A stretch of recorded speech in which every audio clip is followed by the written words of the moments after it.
Okay. Good evening all of you. So ఇప్పుడు వరకు వచ్చేటప్పటికి మనము మెటల్ కార్బనైల్స్ ఏవైతే ఉన్నాయో మెటల్ కార్బనైల్స్ గురించి డిస్కస్ చేసుకుంటున్నాం. అదే క్రమంలో మెటల్ కార్బనైల్కి సంబంధించి మనం ఏం చేసామంటే ఫస్ట్ బోర్డ్ టీచింగ్ చూసాం. మెటల్ కార్బనైల్కి సంబంధించి ఫస్ట్ బోర్డ్ టీచింగ్ చూసాం. అంటే బోర్డు మీద క్లాసెస్ ఉన్న వీడియోస్ మీరు చూస్తున్నారు. అవి వచ్చేటప్పటికి పూర్తిగా నేను వి రామలింగం అండ్ ఆర్ గోపాలన్ అనేటువంటి టెక్స్ట్ బుక్ ఏదైతే ఉందో, వి రామలింగం ఆర్ గోపాలన్ అనే టెక్స్ట్ బుక్ ఏదైతే ఉందో ఆ టెక్స్ట్ బుక్ని నేను మీకు అక్కడ క్లాసెస్గా చెప్పుకున్నాను అనమాట. ఆ తర్వాత మనము మెటల్ కార్బనైల్కి సంబంధించి మనకు ఒక బేసిక్ అవగాహన వచ్చిన తర్వాత మెటల్ కార్బనైల్స్ మీద మనకు ఒక పూర్తి ఒక రకమైనటువంటి అవగాహన వచ్చిన తర్వాత మనం మెటల్ కార్బనైల్కి సంబంధించినటువంటి టెక్స్ట్ బుక్ అనాలిసిస్ అంటే డిఫరెంట్ టెక్స్ట్ బుక్స్ ఏవైతే ఉన్నాయో ఆ డిఫరెంట్ టెక్స్ట్ బుక్స్లో మెటల్ కార్బనైల్స్ ఏమేమి మాట్లాడారు అనేది దాని గురించి మాట్లాడుకుంటున్నాం. ఆ క్రమంలోనే మనము మెటల్ కార్బనైల్స్కి సంబంధించి లాస్ట్ క్లాస్లో వచ్చేటప్పటికి మదన్ మాలిక్ తూలి ఎంఎంటీ అనేటువంటి టెక్స్ట్ బుక్ ఏదైతే ఉందో ఈ మదన్ మాలిక్ తూలి టెక్స్ట్ బుక్లో మీకు మెటల్ కార్బనైల్స్ గురించి ఏం చెప్పారనేది లాస్ట్ క్లాస్లో మాట్లాడుకున్నాం. అట్లాగే దానికి ప్యారల్గా అదే మదన్ మాలిక్ తూలి టెక్స్ట్ బుక్లో మెటల్ నైట్రసైల్స్ గురించి ఏం చెప్పాడో కూడా మాట్లాడుకున్నాం. అయితే ఆర్గానోమెటాలిక్ కాంపౌండ్స్లో మెటల్ కార్బనైల్స్ అనేది ఒక పార్ట్. అట్లాగే క్లస్టర్స్లో కూడా కార్బనైల్ టైప్ ఆఫ్ క్లస్టర్స్నే మనం మెటల్ కార్బనైల్స్ కూడా కార్బనైల్ టైప్ ఆఫ్ క్లస్టర్స్ కిందకి వస్తాయి కాబట్టి అది కూడా మీకు దాని కింద కూడా వస్తుంది. అంటే మెటల్ కార్బనైల్స్ అనేటువంటి టాపిక్ని ఆర్గానోమెటాలిక్ కాంపౌండ్స్లో చదువుకోవచ్చు. అట్లాగే క్లస్టర్స్లో కార్బనైల్ టైప్ ఆఫ్ క్లస్టర్స్ కిందకు కూడా వస్తుంది కాబట్టి 2 యూనిట్లో కూడా ఇది మీకు కవర్ అవుతుంది అనమాట. సో ఆ క్రమంలో మీరు మదన్ మాలిక్ తూలి టెక్స్ట్ బుక్ చూసిన తర్వాత సో ఈరోజు నేను ఆర్గానోమెటాలిక్ కాంపౌండ్స్కి ఇంకొక ముఖ్యమైనటువంటి టెక్స్ట్ బుక్ ఏదైతే బీడి గుప్తా అనే ఒక టెక్స్ట్ బుక్ ఉంటుందండి.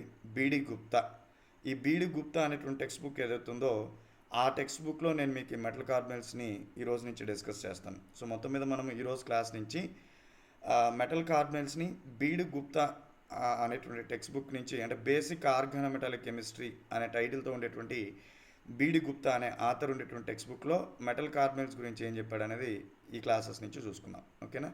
So let us come here. ఇది బీడి గుప్తా అమ్మ టెక్స్ట్ బుక్ మీకు ఇక్కడ కనిపిస్తుంది. బీడి గుప్తా మెటల్ కార్బనైల్స్ బీడి గుప్తా అనమాట. సో మెటల్ కార్బనైల్స్ చాప్టర్ 3 ఆ బీడి గుప్తా అనేటువంటి text book basic organometallic chemistry అనే టెక్స్ట్ బుక్లో 3rd చాప్టర్ కింద దీన్ని మీకు చెప్పడం జరిగింది. అయితే ఈ పుస్తకంలో మీకు ఆయన ఏమేమి టాపిక్స్ కవర్ చేశాడు మెటల్ కార్బనైల్స్కి సంబంధించి అనేది ఒకసారి చూద్దాం. సో ఇది మెటల్ కార్బనైల్స్.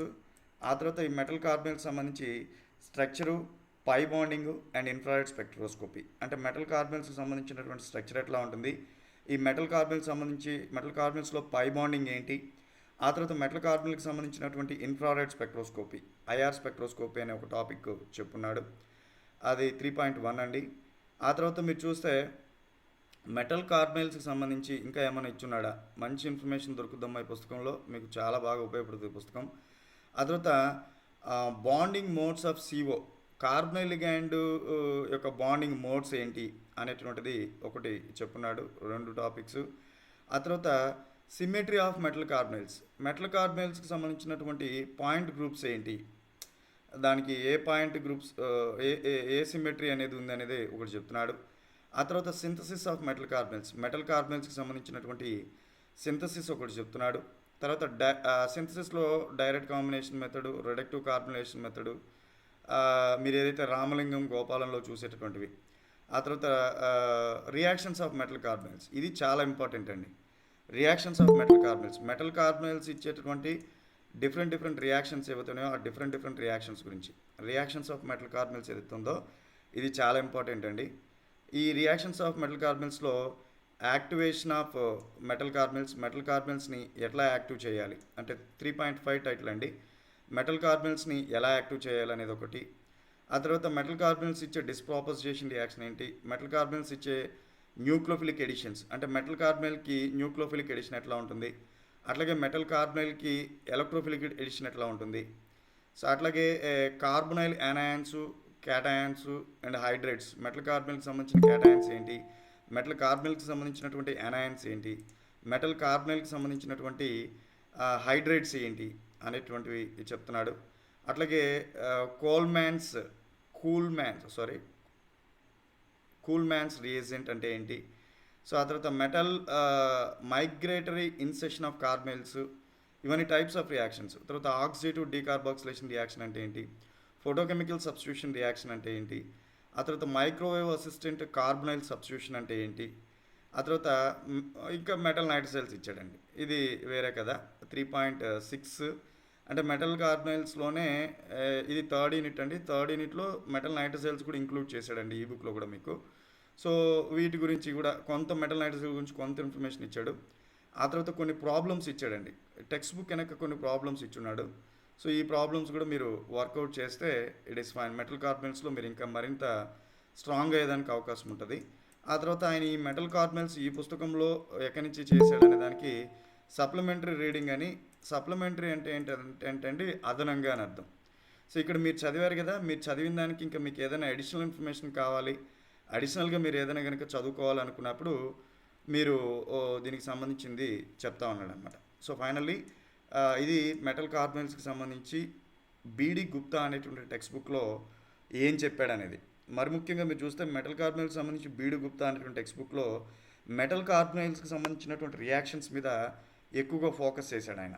సో కాబట్టి మనము ఈ పుస్తకం చదవడం వల్ల మెటల్ కార్బనైల్కి సంబంధించిన రియాక్షన్స్ మీరు ఏదైతే ఎంఎంటీ మదన్ మాలిక్ తూలి టెక్స్ట్ బుక్లో కొంతవరకు ఒక అవగాహన వచ్చి ఉంటుంది, ఆ అవగాహన ఇక్కడ మీరు మరింత ఎక్కువ చేసుకునేదానికి అవకాశం ఉంటుంది. కాబట్టి బీడి గుప్తా టెక్స్ట్ బుక్ ఏదైతే ఉందో ఈ బీడి గుప్తా టెక్స్ట్ బుక్ మనం ఇప్పుడు చూద్దామండి. సో మెటల్ కార్బనైల్కి సంబంధించి ఈయన ఏం చెప్పాడని చూద్దాం. సో మ్యాక్సిమం ఎంతవరకు కవర్ చేసుకోగలిగితే అంతవరకు చూద్దాం. Okay right, let us come here. So carbon monoxide metal carbonyl. So చూడండి, ఇది మెటల్ ఇది కార్బనైల్ అనుకుంటే దీన్నే CO కార్బన్ ఆక్సిజన్ రెండు కూడా కాపిటల్ లెటర్స్, అంటే కార్బన్ ఆక్సిజన్ కాబట్టి carbon monoxide. Carbon monoxide is one of the most important ligands in organometallic chemistry. నేను మీకు very soon organometallic compounds start చేస్తానండి. సో ఆర్గానోమెటాలిక్ కాంపౌండ్స్లో ఏంటంటే మెటల్కి లైగాండ్కి సంబంధించిన కార్బన్ ఆటమ్కి మధ్య బాండింగ్ ఉంటుంది, అందుకే వాటిని ఆర్గానోమెటాలిక్ కాంపౌండ్స్ అంటారు. ఇక్కడ మెటల్ కార్బనైల్స్లో కూడా మెటల్కి కార్బనైల్ లిగాండ్కి సంబంధించిన కార్బన్ ఆటమ్కి మధ్య బాండ్ ఉంది కాబట్టి వీటిని ఆర్గానోమెటాలిక్ కాంపౌండ్స్ కింద చదువుతారు. అందుకే నేను చెప్తున్నాడు carbon monoxide is one of the most important ligands in organometallic chemistry. Organometallic కెమిస్ట్రీలో మెటల్ కార్బనైల్స్ అనేది ఒక పార్ట్ అండి. అందుకే ఆయన ఏం చెప్తున్నా అంటే ఆర్గానోమెటాలిక్ కెమిస్ట్రీలో కార్బన్ మోనాక్సైడ్ అనేది అత్యంత ప్రాముఖ్యత కలిగినటువంటి లైగాండ్ అని చెప్పి చెప్తా ఉన్నాడు. So carbon monoxide is one of the most important ligand in organometallic chemistry. Homoleptic carbonyls, ఇక్కడ హోమోలెప్టిక్ కార్బనైల్స్ ఒకటి చెప్పాడమ్మా. హోమోలెప్టిక్ కార్బనైల్స్ ఒకటి, complexes containing only carbonyls as ligands can be prepared అంటున్నాడండి. ఇక్కడ హోమోలెప్టిక్ నేను ఆల్రెడీ చెప్పామా, మీరు మెటల్ కార్బనైల్స్ నావి కనుక బోర్డు టీచింగ్ సంబంధించిన క్లాసెస్ కనుక వినుంటే మీకు అక్కడ homoleptic metal carbonyls, హెట్రోలెప్టిక్ metal carbonyls అని చెప్పేసి నేను రెండు క్లాసిఫికేషన్స్ కూడా మీకు ఇచ్చున్నా. అవేంటంటే హోమోలెప్టిక్ కార్బనైల్స్ చూస్తే complexes containing only carbonyls as ligand. ఏవైతే మెటల్ కార్బనైల్స్లో కార్బనైల్స్ మాత్రమే లైగాండ్స్గా ఉంటాయో, ఇంకా వాటిలో నైట్రోసైల్స్ ఉండకూడదు, దాంట్లో సైక్లోబ్యూటాడైన్ రింగ్ రాకూడదు, దాంట్లో సైక్లోపెంటాడైన్ రింగ్ రాకూడదు, దాంట్లో హాలోజన్స్ రాకూడదు. అంటే ఏవైతే మెటల్ కార్బనైల్స్లో కార్బనైల్ లిగాండ్ మాత్రమే లైగాండ్గా ఉంటుందో, వేరే ఎటువంటి లైగాండ్స్గా రావో అటువంటి వాటిని హోమోలెప్టిక్ మెటల్ కార్బనైల్స్ అంటారు. అటువంటి వాటిని హోమోలెప్టిక్ మెటల్ కార్బనైల్స్ అంటారండి. So carbon monoxide is one of the most important ligands in organometallic chemistry. Homoleptic carbonyls complexes containing only carbonyls as ligands can be prepared for many of the D black metals అంటున్నాడు. అవి homoleptic carbonyls అంట can be prepared for many of the D black metals and these are useful as precursors for organometallic complexes అంట. So metal కార్బనైల్స్ని ఎక్కడి నుంచి prepare చేసుకోని చెప్తున్నాడు. ఇక్కడ ఒక మాట చెప్పాడమ్మా, హోమోలెప్టిక్ మెటల్ కార్బనైల్స్ అన్నాడు. హోమోలెప్టిక్ మెటల్ కార్బనైల్స్ అంటే ఏంటో నేను మీకు చెప్పా. ఏవైతే మెటల్ కార్బనైల్స్లో లైగాండ్స్ అనేటువంటి కార్బనైల్ లిగాండ్స్ మాత్రమే అవుతున్నాయో, కార్బనైల్ లిగాండ్స్ కాకుండా ఇంకే రకమైనటువంటి లిగాండ్స్ ఉన్నా కానీ వాటిని హెట్రోలెప్టిక్ మెటల్ కార్బనైల్స్ అంటారు. ఏవైతే మెటల్ కార్బనైల్స్లో కార్బనైల్ లిగాండ్ మాత్రమే లైగాండ్గా ఉంటుందో, ఇంకే రకమైనటువంటి లైగాండ్స్ ఉండవో వాటిని హోమోలెప్టిక్ మెటల్ కార్బనైల్స్ అని అంటారు. ఈయన ఏం చెప్తున్నా అంటే హోమోలెప్టిక్ మెటల్ కార్బనైల్స్ని can be prepared for many of d block metals. అంటే మీకు పీరియాడిక్ టేబుల్లో s block, p block, d block, f block ఉన్నప్పుడు డి బ్లాక్ మెటల్స్ మాత్రమే మెటల్ కార్బనైల్స్ని, చాలా రకాలైనటువంటి మెటల్ కార్బనైల్స్ని డి బ్లాక్ మెటల్ మాత్రమే ఫామ్ చేస్తాయి. These are useful as precursors for other organometallic complexes. మీకు ఆర్గానోమెటాలిక్ వేరే ఆర్గానోమెటాలిక్ కాంప్లెక్సెస్ని మీరు ప్రిపేర్ చేసుకోవాలంటే ఈ మెటల్ కార్బనైల్స్ అనేటువంటివి ప్రికాసెస్ అంటే ఏంటండి, స్టార్టింగ్ మెటల్స్ అని మీకు చాలాసార్లు చెప్పా. అంటే మీరు మెటల్ కార్బనైల్ కాంపౌండ్స్ని తీసుకునేసి మెటల్ కార్బీన్ కాంప్లెక్సెస్ని ప్రిపేర్ చేసుకుంటారు. సో అది హెక్సా కార్బనైల్ టంగ్స్టన్ అనే దాన్ని తీసుకొని ఫిషర్ కార్బీన్ అనే దాన్ని ప్రిపేర్ చేసుకుంటారమ్మా. నేను ఆల్రెడీ ఆర్గానోమెటాలిక్స్ చెప్పేటప్పుడు చెప్తాను. అవి ఫిషర్ కార్బీన్ అనేటువంటి దాన్ని ప్రిపేర్ చేసుకోవడం కోసము హెక్సా కార్బనైల్ టంగ్స్టన్ అనేటువంటి దాన్ని ఆర్గానోమెటాలిక్ మెటల్ కార్బనైల్ తీసుకున్నారు. That means metal carbonyls are synthetical precursors for organometallic compounds. అంటే మెటల్ కార్బనైల్స్ను ఉపయోగించి మెటల్ కార్బనైల్స్ని స్టార్టింగ్ మెటల్స్గా తీసుకొని వేరే ఆర్గానోమెటాలిక్ కాంపౌండ్స్ని ప్రిపేర్ చేసుకోవచ్చు. కాబట్టి metal carbonyls are synthetical precursors for organometallic complexes అని చెప్పొచ్చు. The bonding of the carbonyl to the metal is highly sensitive to electron effects on the metal centre అంటున్నాడు. అంటే the bonding of carbonyl to the మెటల్కి కార్బనైల్కి మధ్య ఉండేటువంటి bonding ఏదైతే ఉందో, the bonding of the carbonyl to the మెటల్కి కార్బనైల్కి మధ్య బాండింగ్ ఏదైతే ఉందో is highly sensitive to the electronic effects on the metal centre అంటున్నాడు. అంటే ఆ మెటల్ మీద ఉండేటువంటి దానికి ఎలక్ట్రానిక్ ఎఫెక్ట్స్కి ఇది హైలీ సెన్సిటివ్గా ఉంటుంది, బాండింగ్ అనేది సెన్సిటివ్గా ఉంటుంది అని చెప్తున్నాడు. The bonding of the carbonyl to the మెటల్కి కార్బనైల్కి మధ్య ఉండేటువంటి bonding is highly sensitive to electronic effects on the metal centre. మెటల్లో ఉండేటటువంటి ఎలక్ట్రానిక్ ఎఫెక్ట్స్కి సెన్సిటివ్ అంటే ఏంటండి, రెస్పాండ్ అవుతూ ఉంటుంది అని అర్థం. ఫర్ ఎగ్జాంపుల్ మనం చెప్పుకున్నాం సినర్జిక్ ఇంట్రాక్షన్స్ అని.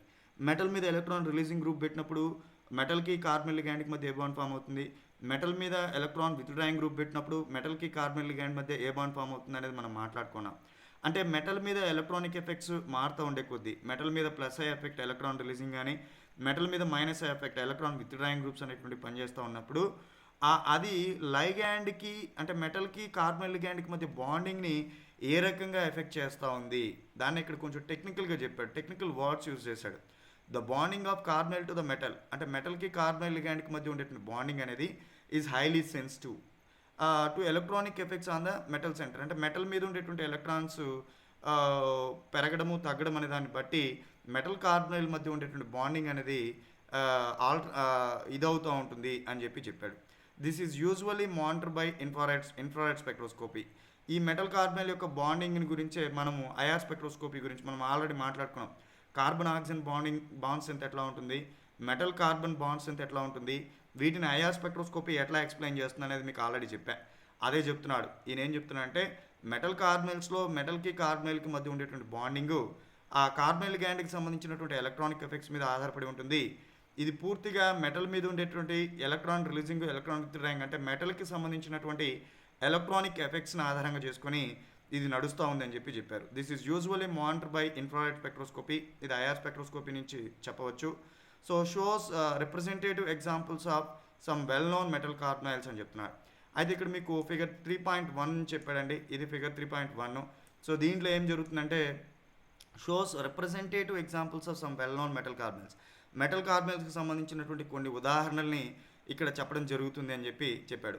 Most of the metal carbonyls have the metal in low oxidation states, sometimes even zero and negative oxidation states.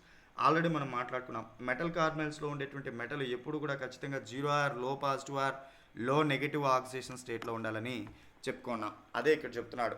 చాలా సందర్భాల్లో కూడా most of the metal carbonyls అంటే చాలా రకాలైన మెటల్ కార్బనైల్స్లో metal in very low oxidation state, metal అనేటువంటిది చాలా తక్కువ ఆక్సిడేషన్ స్టేట్లో ఉండాలి. Sometimes even zero and negative oxidation state, కొన్ని సందర్భాల్లో మెటల్ అనేది జీరో ఆక్సిడేషన్ స్టేట్లో ఉండాలి లేదా negative oxidation state, low negative oxidation state. అందుకే మెటల్ కార్బనైల్స్లో ఉండేటువంటి metal must be in zero or low positive or low negative oxidation స్టేట్లో ఉంటుందని మనం ఆల్రెడీ మాట్లాడుకున్నాం.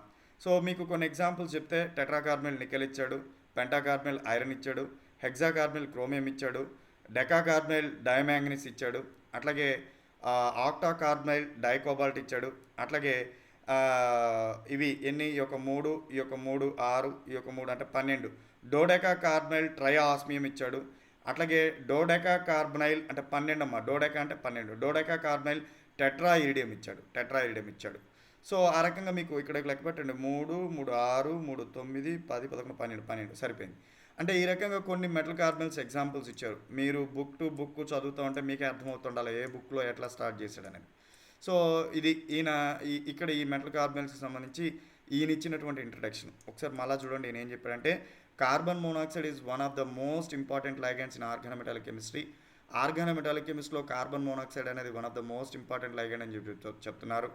అట్లాగే homoleptic carbonyls complexes containing only carbonyls as ligands can be prepared for many of the d block metals and these are useful as precursors for organometallic complexes. అంటే organometallic కాంప్లెక్సెస్కి metal carbonyls అనేటువంటి synthetical ప్రికాసెస్గా అంటే starting మెటల్స్గా పనిచేస్తున్నాయని చెప్తున్నాడు. ఆ తర్వాత ఈ homoleptic metal కార్బనైల్స్ని మనము periodic టేబుల్లో ఉండేటువంటి డీ బ్లాక్ మెటల్స్ నుంచి ఎక్కువగా ప్రిపేర్ చేసుకోవడానికి అవకాశం ఉందని చెప్తున్నాడు. ఆ తర్వాత మెటల్ కార్బనైల్స్లో ఉండేటువంటి మెటల్ కార్బనైల్ బాండింగ్ని, మెటల్ కార్బనైల్స్లో ఉండేటువంటి మెటల్కి సంబంధించినటువంటి ఎలక్ట్రానిక్ ఎఫెక్ట్స్ అనేటువంటివి ప్రభావితం చేస్తూ ఉంటాయని చెప్పేసి చెప్తా ఉన్నాడు. This is usually monitored by IR spectroscopy. ఈ సినర్జిక్ ఇంటరాక్షన్స్ ఏనమ్మా, వీటిని ఐఆర్ స్పెక్ట్రోస్కోపీ ద్వారా ఎక్స్ప్లెయిన్ చేయొచ్చని. Shows representative examples of some well known metal carbonyls. అంటే ఇక్కడ ఈ ఫిగర్ 3.1లో కొన్ని మెటల్ కార్బనైల్స్ సంబంధించినటువంటి తరువుగా వచ్చేటువంటి మెటల్ కార్బనైల్స్ యొక్క ఎగ్జాంపుల్ చెప్పున్నాడు. Most of the metal carbonyls have the metal in low very oxidation. Metal కార్బనైల్స్లో ఉండేటువంటి మెటల్ అనేది ఎప్పుడు కూడా లో ఆక్సిడేషన్ స్టేట్లో ఉండాలి. సమ్ టైమ్స్ ఈవెన్ జీరో, కొన్ని సందర్భాల్లో జీరో ఆక్సిడేషన్ స్టేట్లో ఉండాలి. అండ్ నెగిటివ్ ఆక్సిడేషన్ స్టేట్, అట్లాగే నెగిటివ్ ఆక్సిడేషన్ స్టేట్లో కూడా ఉండాలని చెప్పాడు. సో ఇది ఈ పుస్తకంలో మెటల్ కార్బనైల్కి సంబంధించినటువంటి ఇచ్చినటువంటి ఇంట్రడక్షన్ అండి. మెటల్ కార్బనైల్స్కి సంబంధించి ఇచ్చినటువంటి ఇంట్రడక్షన్ ఈ పుస్తకంలో. ఆ తర్వాత మీరు చూస్తే structure, pi bonding and infrared spectroscopy. ఈయన చాలా క్లియర్గా మెటల్ కార్బనైల్కి సంబంధించినటువంటి structure, pi bonding and infrared spectroscopy చెప్పున్నాడండి. అంటే మెటల్ కార్బనైల్కి సంబంధించి ఏం చెప్పాడండి, స్ట్రక్చర్ ఒకటి చెప్పున్నాడు, మెటల్ కార్బనైల్కి సంబంధించిన స్ట్రక్చరు. అట్లాగే మెటల్ కార్బనైల్కి సంబంధించిన పై బాండింగ్ ఒకటి చెప్పున్నాడు, ఐఆర్ స్పెక్ట్రోస్కోపీ ఒకటి చెప్పున్నాడు. ఇది చాలా ఇంపార్టెంట్ టాపిక్ అమ్మ, మనము చేసాం కానీ మీకు ఇంకా ఎక్కువ ఎగ్జాంపుల్స్ ఇక్కడ వస్తాయి. ఈ పుస్తకం చాలా ఇంపార్టెంట్. బీడి గుప్తా సిఎస్ఐఆర్ వాడు అడిగేటటువంటి బిట్స్కి రెఫరెన్స్గా చాలా సందర్భాల్లో ఈ బీడి గుప్తా అనేటువంటి బుక్ను తీసుకునే సందర్భాలు చాలా ఉన్నాయండి. Okay, structure, pi bonding and infrared spectroscopy. Metal కార్బనైల్కి సంబంధించినటువంటి స్ట్రక్చర్ ఏంటి, మెటల్ కార్బనైల్కి సంబంధించినటువంటి పై బాండింగ్ ఏంటి, ఐఆర్ స్పెక్ట్రోస్కోపీ ఏంటనేది ఇప్పుడు చూద్దాం. So the properties of CO as a pi acid ligand are well explained by the molecular orbital diagram of CO. దీన్ని బాగా ప్రాక్టీస్ చేయండి. నేను మీకు బోర్డు మీద క్లాస్ చెప్పేటప్పుడు జస్ట్ మెటల్ కార్బనైల్కి సంబంధించినటువంటి మాలిక్యులర్ ఆర్బిటాల్ ఎలక్ట్రాన్ కాన్ఫిగరేషన్ రాసి, దీంట్లో కార్బను, ఆక్సిజన్ 6, 8, 14 ఎలక్ట్రాన్స్ ఉన్నాయని, 14 లేదా 14 కంటే తక్కువ ఎలక్ట్రాన్స్ ఉండేటప్పుడు దానికి ఉండేటువంటి ఎలక్ట్రానిక్ కాన్ఫిగరేషన్ ఏంటో రాసి, దాంట్లో హైయెస్ట్ ఆక్యుపైడ్ మాలిక్యులర్ ఆర్బిటాల్ ఏంటి, లోయెస్ట్ ఆక్యుపైడ్ మాలిక్యులర్ ఆర్బిటాల్ ఏంటి, ఎవడు సిగ్మా బాండింగ్లో ఇన్వాల్వ్ అవుతున్నాడు, ఎవడు పై బాండింగ్లో ఇన్వాల్వ్ అవుతున్నాడు అనేది మీకు చెప్పున్నా. కానీ ఈయన ఇంకొక అడుగు ముందుకేసి కార్బనైల్ లిగాండ్కి సంబంధించినటువంటి molecular orbital energy level diagram చెప్తున్నాడు. ఎందుకంటే నేను మీకు ముందే చెప్పాను, నేను మీకు మాలిక్యులర్ ఆర్బిటాల్ థియరీ క్లాసెస్ చెప్పేటప్పుడు కూడా మీకు కోఆర్డినేషన్ కాంపౌండ్స్ చదివేటప్పుడైనా, ఆర్గానోమెటాలిక్ కాంపౌండ్స్ చదివేటప్పుడైనా లైగాండ్ యొక్క బిహేవియర్ తెలుసుకోవాలి, లేదా లైగాండ్ యొక్క నేచర్ తెలుసుకోవాలి, లేదా లైగాండ్ యొక్క ప్రాపర్టీస్ తెలుసుకోవాలంటే ఖచ్చితంగా ఆ లైగాండ్కి సంబంధించినటువంటి మాలిక్యులర్ ఆర్బిటాల్ థియరీ లేదా మాలిక్యులర్ ఆర్బిటాల్ థియరీ చదవాలమ్మా అని చెప్పున్నా. అదే క్రమంలో ఆయన ఇక్కడ చెప్తున్నాడు, మీరు ఆర్గానోమెటాలిక్ కాంపౌండ్స్ చదివేటప్పుడు కూడా ఆ లైగాండ్స్కి సంబంధించిన మాలిక్యులర్ ఆర్బిటాల్ చదవాలి. అదే ఇక్కడ చెప్తున్నాడు, the properties of CO. Metal కార్బనైల్స్లో లైగాండ్ ఎవడు, కార్బనైల్ ఇస్ ద లైగాండ్. ఆ కార్బనైల్ లిగాండ్కి సంబంధించిన properties as pi acid ligand are well explained by the molecular orbital diagram of CO. అంటే మెటల్ కార్బనైల్ లిగాండ్స్లో కార్బనైల్ లిగాండ్కి సంబంధించినటువంటి ప్రాపర్టీస్ని ఎక్స్ప్లెయిన్ చేయాలంటే మీకు ఏది బాగా ఉపయోగపడుతుందని చెప్తున్నాడు, are well explained by the molecular orbital diagram. అంటే కార్బనైల్ లిగాండ్కి సంబంధించినటువంటి మాలిక్యులర్ ఆర్బిటాల్ డయాగ్రామ్ అనేటువంటిది మీకు బాగా ఎక్స్ప్లెయిన్ చేస్తుందని చెప్పాడు. The home of CO is a pi orbital. The home of CO is a sigma orbital having higher amplitude on the carbon atom than the oxygen atom. అంటే the home of CO carbonyl లిగాండ్కి సంబంధించినటువంటి highest occupied molecular orbital is a sigma orbital having a higher amplitude on the carbon atom than the oxygen atom and is therefore considered as a carbon based orbital which is also slightly anti-bonding in nature with respect to the oxygen atomic orbitals అని చెప్తున్నాడు. మీకు తెలుసు carbon మోనాక్సైడ్కి సంబంధించి లేదా carbon లిగాండ్కి సంబంధించిన molecular orbital electron configuration రాసుకుంటే లాస్ట్గా fill అయ్యేటువంటి మాలిక్యులర్ ఆర్బిటల్ ఏదైనా ఉందా అంటే అది sigma 2p Z molecular orbital. లాస్ట్గా ఫిల్ అయ్యేటటువంటి మాలిక్యులర్ ఆర్బిటల్ ఏదైనా ఉందా అంటే అది sigma 2p Z molecular orbital. అందుకే ఆయన చెప్పాడు సిగ్మా కదమ్మా, అది సిగ్మా 2p Z అంటే సిగ్మా కదా, అదే ఇక్కడ చెప్తున్నాడు. The HOMO of CO is a sigma orbital having the higher amplitude on the carbon atom than the oxygen atom. Oxygen atom కంటే కార్బన్ ఆటమ్కి పైన ఉంటుందంట. And is therefore considered as carbon based orbital. So కాబట్టి ఇది carbon based orbital అని చెప్పొచ్చు. Which is also slightly anti bonding in nature. అంటే మీకు ఇక్కడ వచ్చేటువంటి సిగ్మా 2p Z ఆర్బిటల్ ఏదైతే ఉందో ఈ సిగ్మా 2p Z ఆర్బిటల్ అనేది కార్బన్కి సంబంధించింది. అందుకే మీరు MMT అనేటువంటి టెక్స్ట్ బుక్లో ఆయన ఏం చెప్తున్నాడు, కార్బను ఆక్సిజన్ రెండింటి మీద కూడా లోన్ పేర్ ఆఫ్ ఎలక్ట్రాన్స్ ఉంటాయని చెప్తున్నాడు. అయితే కార్బన్ ఆక్సిజన్ మీద రెండింటి మీద లోన్ పేర్ ఆఫ్ ఎలక్ట్రాన్స్ ఉన్నప్పుడు మెటల్ కార్బనైల్ బాండింగ్ని ఫామ్ చేసేటప్పుడు కార్బన్ మీద ఉన్న loan pair of electrons involve అవుతాయి. ఆ కార్బన్ మీద ఉన్న లోన్ పేర్ ఆఫ్ ఎలక్ట్రాన్స్ ఎవడు, సిగ్మా 2p Z. అది ఇక్కడ చెప్తుంది. Sigma orbitals having higher amplitude on the carbon atom than the oxygen atom and is therefore considered as carbon based orbital which is also slightly anti-bonding in nature with respect to the oxygen atomic orbitals. The pi star anti-bonding orbitals which are the LUMOS are closer in energy to the carbon atomic orbitals than the oxygen atomic orbitals and thus have a great amplitude on carbon. So this is explains why CO bond binds through the carbon atom and also why it is a good sigma donor and a good pi acceptor అని చెప్తున్నాడు. అంటే ఇక్కడ మీకు మొత్తం మీద ఒక విషయం, ఈ పుస్తకం మనం చదవడం వల్ల, ఈ పర్టికులర్ పారా మనం చదవడం వల్ల మనకు అర్థమైనటువంటి విషయం ఏంటంటే మెటల్ కార్బనైల్ బాండింగ్ అనేటటువంటి దాంట్లో మెటల్కి కార్బన్కి మధ్య మాత్రమే బాండింగ్ ఎందుకు జరుగుతుంది అనేది ఇక్కడ చెప్పాడు. మెటల్కి కార్బన్కి మాత్రమే బాండింగ్ ఎందుకు జరుగుతుంది, మెటల్కి ఆక్సిజన్కి ఎందుకని బాండింగ్ జరగదు, మెటల్కి కార్బన్కి బాండింగ్ ఎందుకు జరుగుతుంది, మెటల్కి ఆక్సిజన్కి ఎందుకని బాండింగ్ జరగదు అనేటువంటి విషయం ఈ పుస్తకంలో నొక్కి మరీ చెప్తా ఉన్నాడు. సో సిగ్మా బాండింగ్లో అయినా మెటల్ కార్బనైల్స్లో కార్బనైల్ లిగాండ్కి సంబంధించి సిగ్మా బాండింగ్లో ఇన్వాల్వ్ అదైనా కార్బనైల్ లిగాండ్కి సంబంధించి పై బాండింగ్లో ఇన్వాల్వ్ అయ్యేదైనా కార్బన్ ఆటమ్ మాత్రమే తప్ప ఆక్సిజన్ ఆటమ్ కాదు. గుర్తుపెట్టుకోండమ్మా, మెటల్ కార్బనైల్ బాండింగ్లో కార్బనైల్ లిగాండ్కి సంబంధించినటువంటి కార్బన్ ఆటము కార్బనైల్ లిగాండ్కి సంబంధించినటువంటి కార్బన్ ఆటమ్ మాత్రమే సిగ్మా బాండింగ్లో పై బాండింగ్లో ఇన్వాల్వ్ అవుతుంది, బట్ నాట్ ఆక్సిజన్ ఆటమ్. అది మీరు గుర్తుపెట్టుకోవాలి. సో అదే ఇక్కడ చెప్పాడు. ఏం చెప్తున్నాడు ఇక్కడ చెప్పాడు చూడండి. The pi star anti bonding orbitals have which are the LUMOs are closer in energy to the carbon atomic orbitals. మనము మీకు హోమో అంటే ఏంటో తెలుసు, లూమో అంటే ఏంటో తెలుసు. ఆ రెండు కూడా closer in energy to the carbon atomic orbitals than the oxygen atomic orbitals and thus have a greater amplitude on carbon. This explains why CO binds through the carbon atom and also why it is a sigma donor and a good pi acceptor. ఇది ఏం చెప్తా ఉందంటే carbon ligands ఎందుకు మీకు మంచి sigma డోనర్గా act చేస్తున్నాయి, మంచి పై డోనర్గా act చేస్తున్నాయి, అట్లాగే ఎందుకు మెటల్కి కార్బన్కి మధ్య మాత్రమే బాండింగ్ జరుగుతుంది, మెటల్కి ఆక్సిజన్కి మధ్య బాండింగ్ జరగట్లేదు అనే విషయం ఇది చెప్తా ఉంది. There exists as a strong back bonding or pi overlap of metal electrons to the pi star anti-bonding orbitals of CO.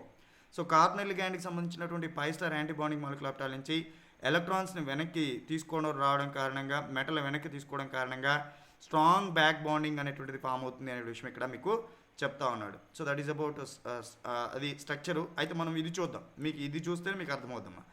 Molecular orbital picture of carbon monoxide not to scale అని చెప్పాడండి.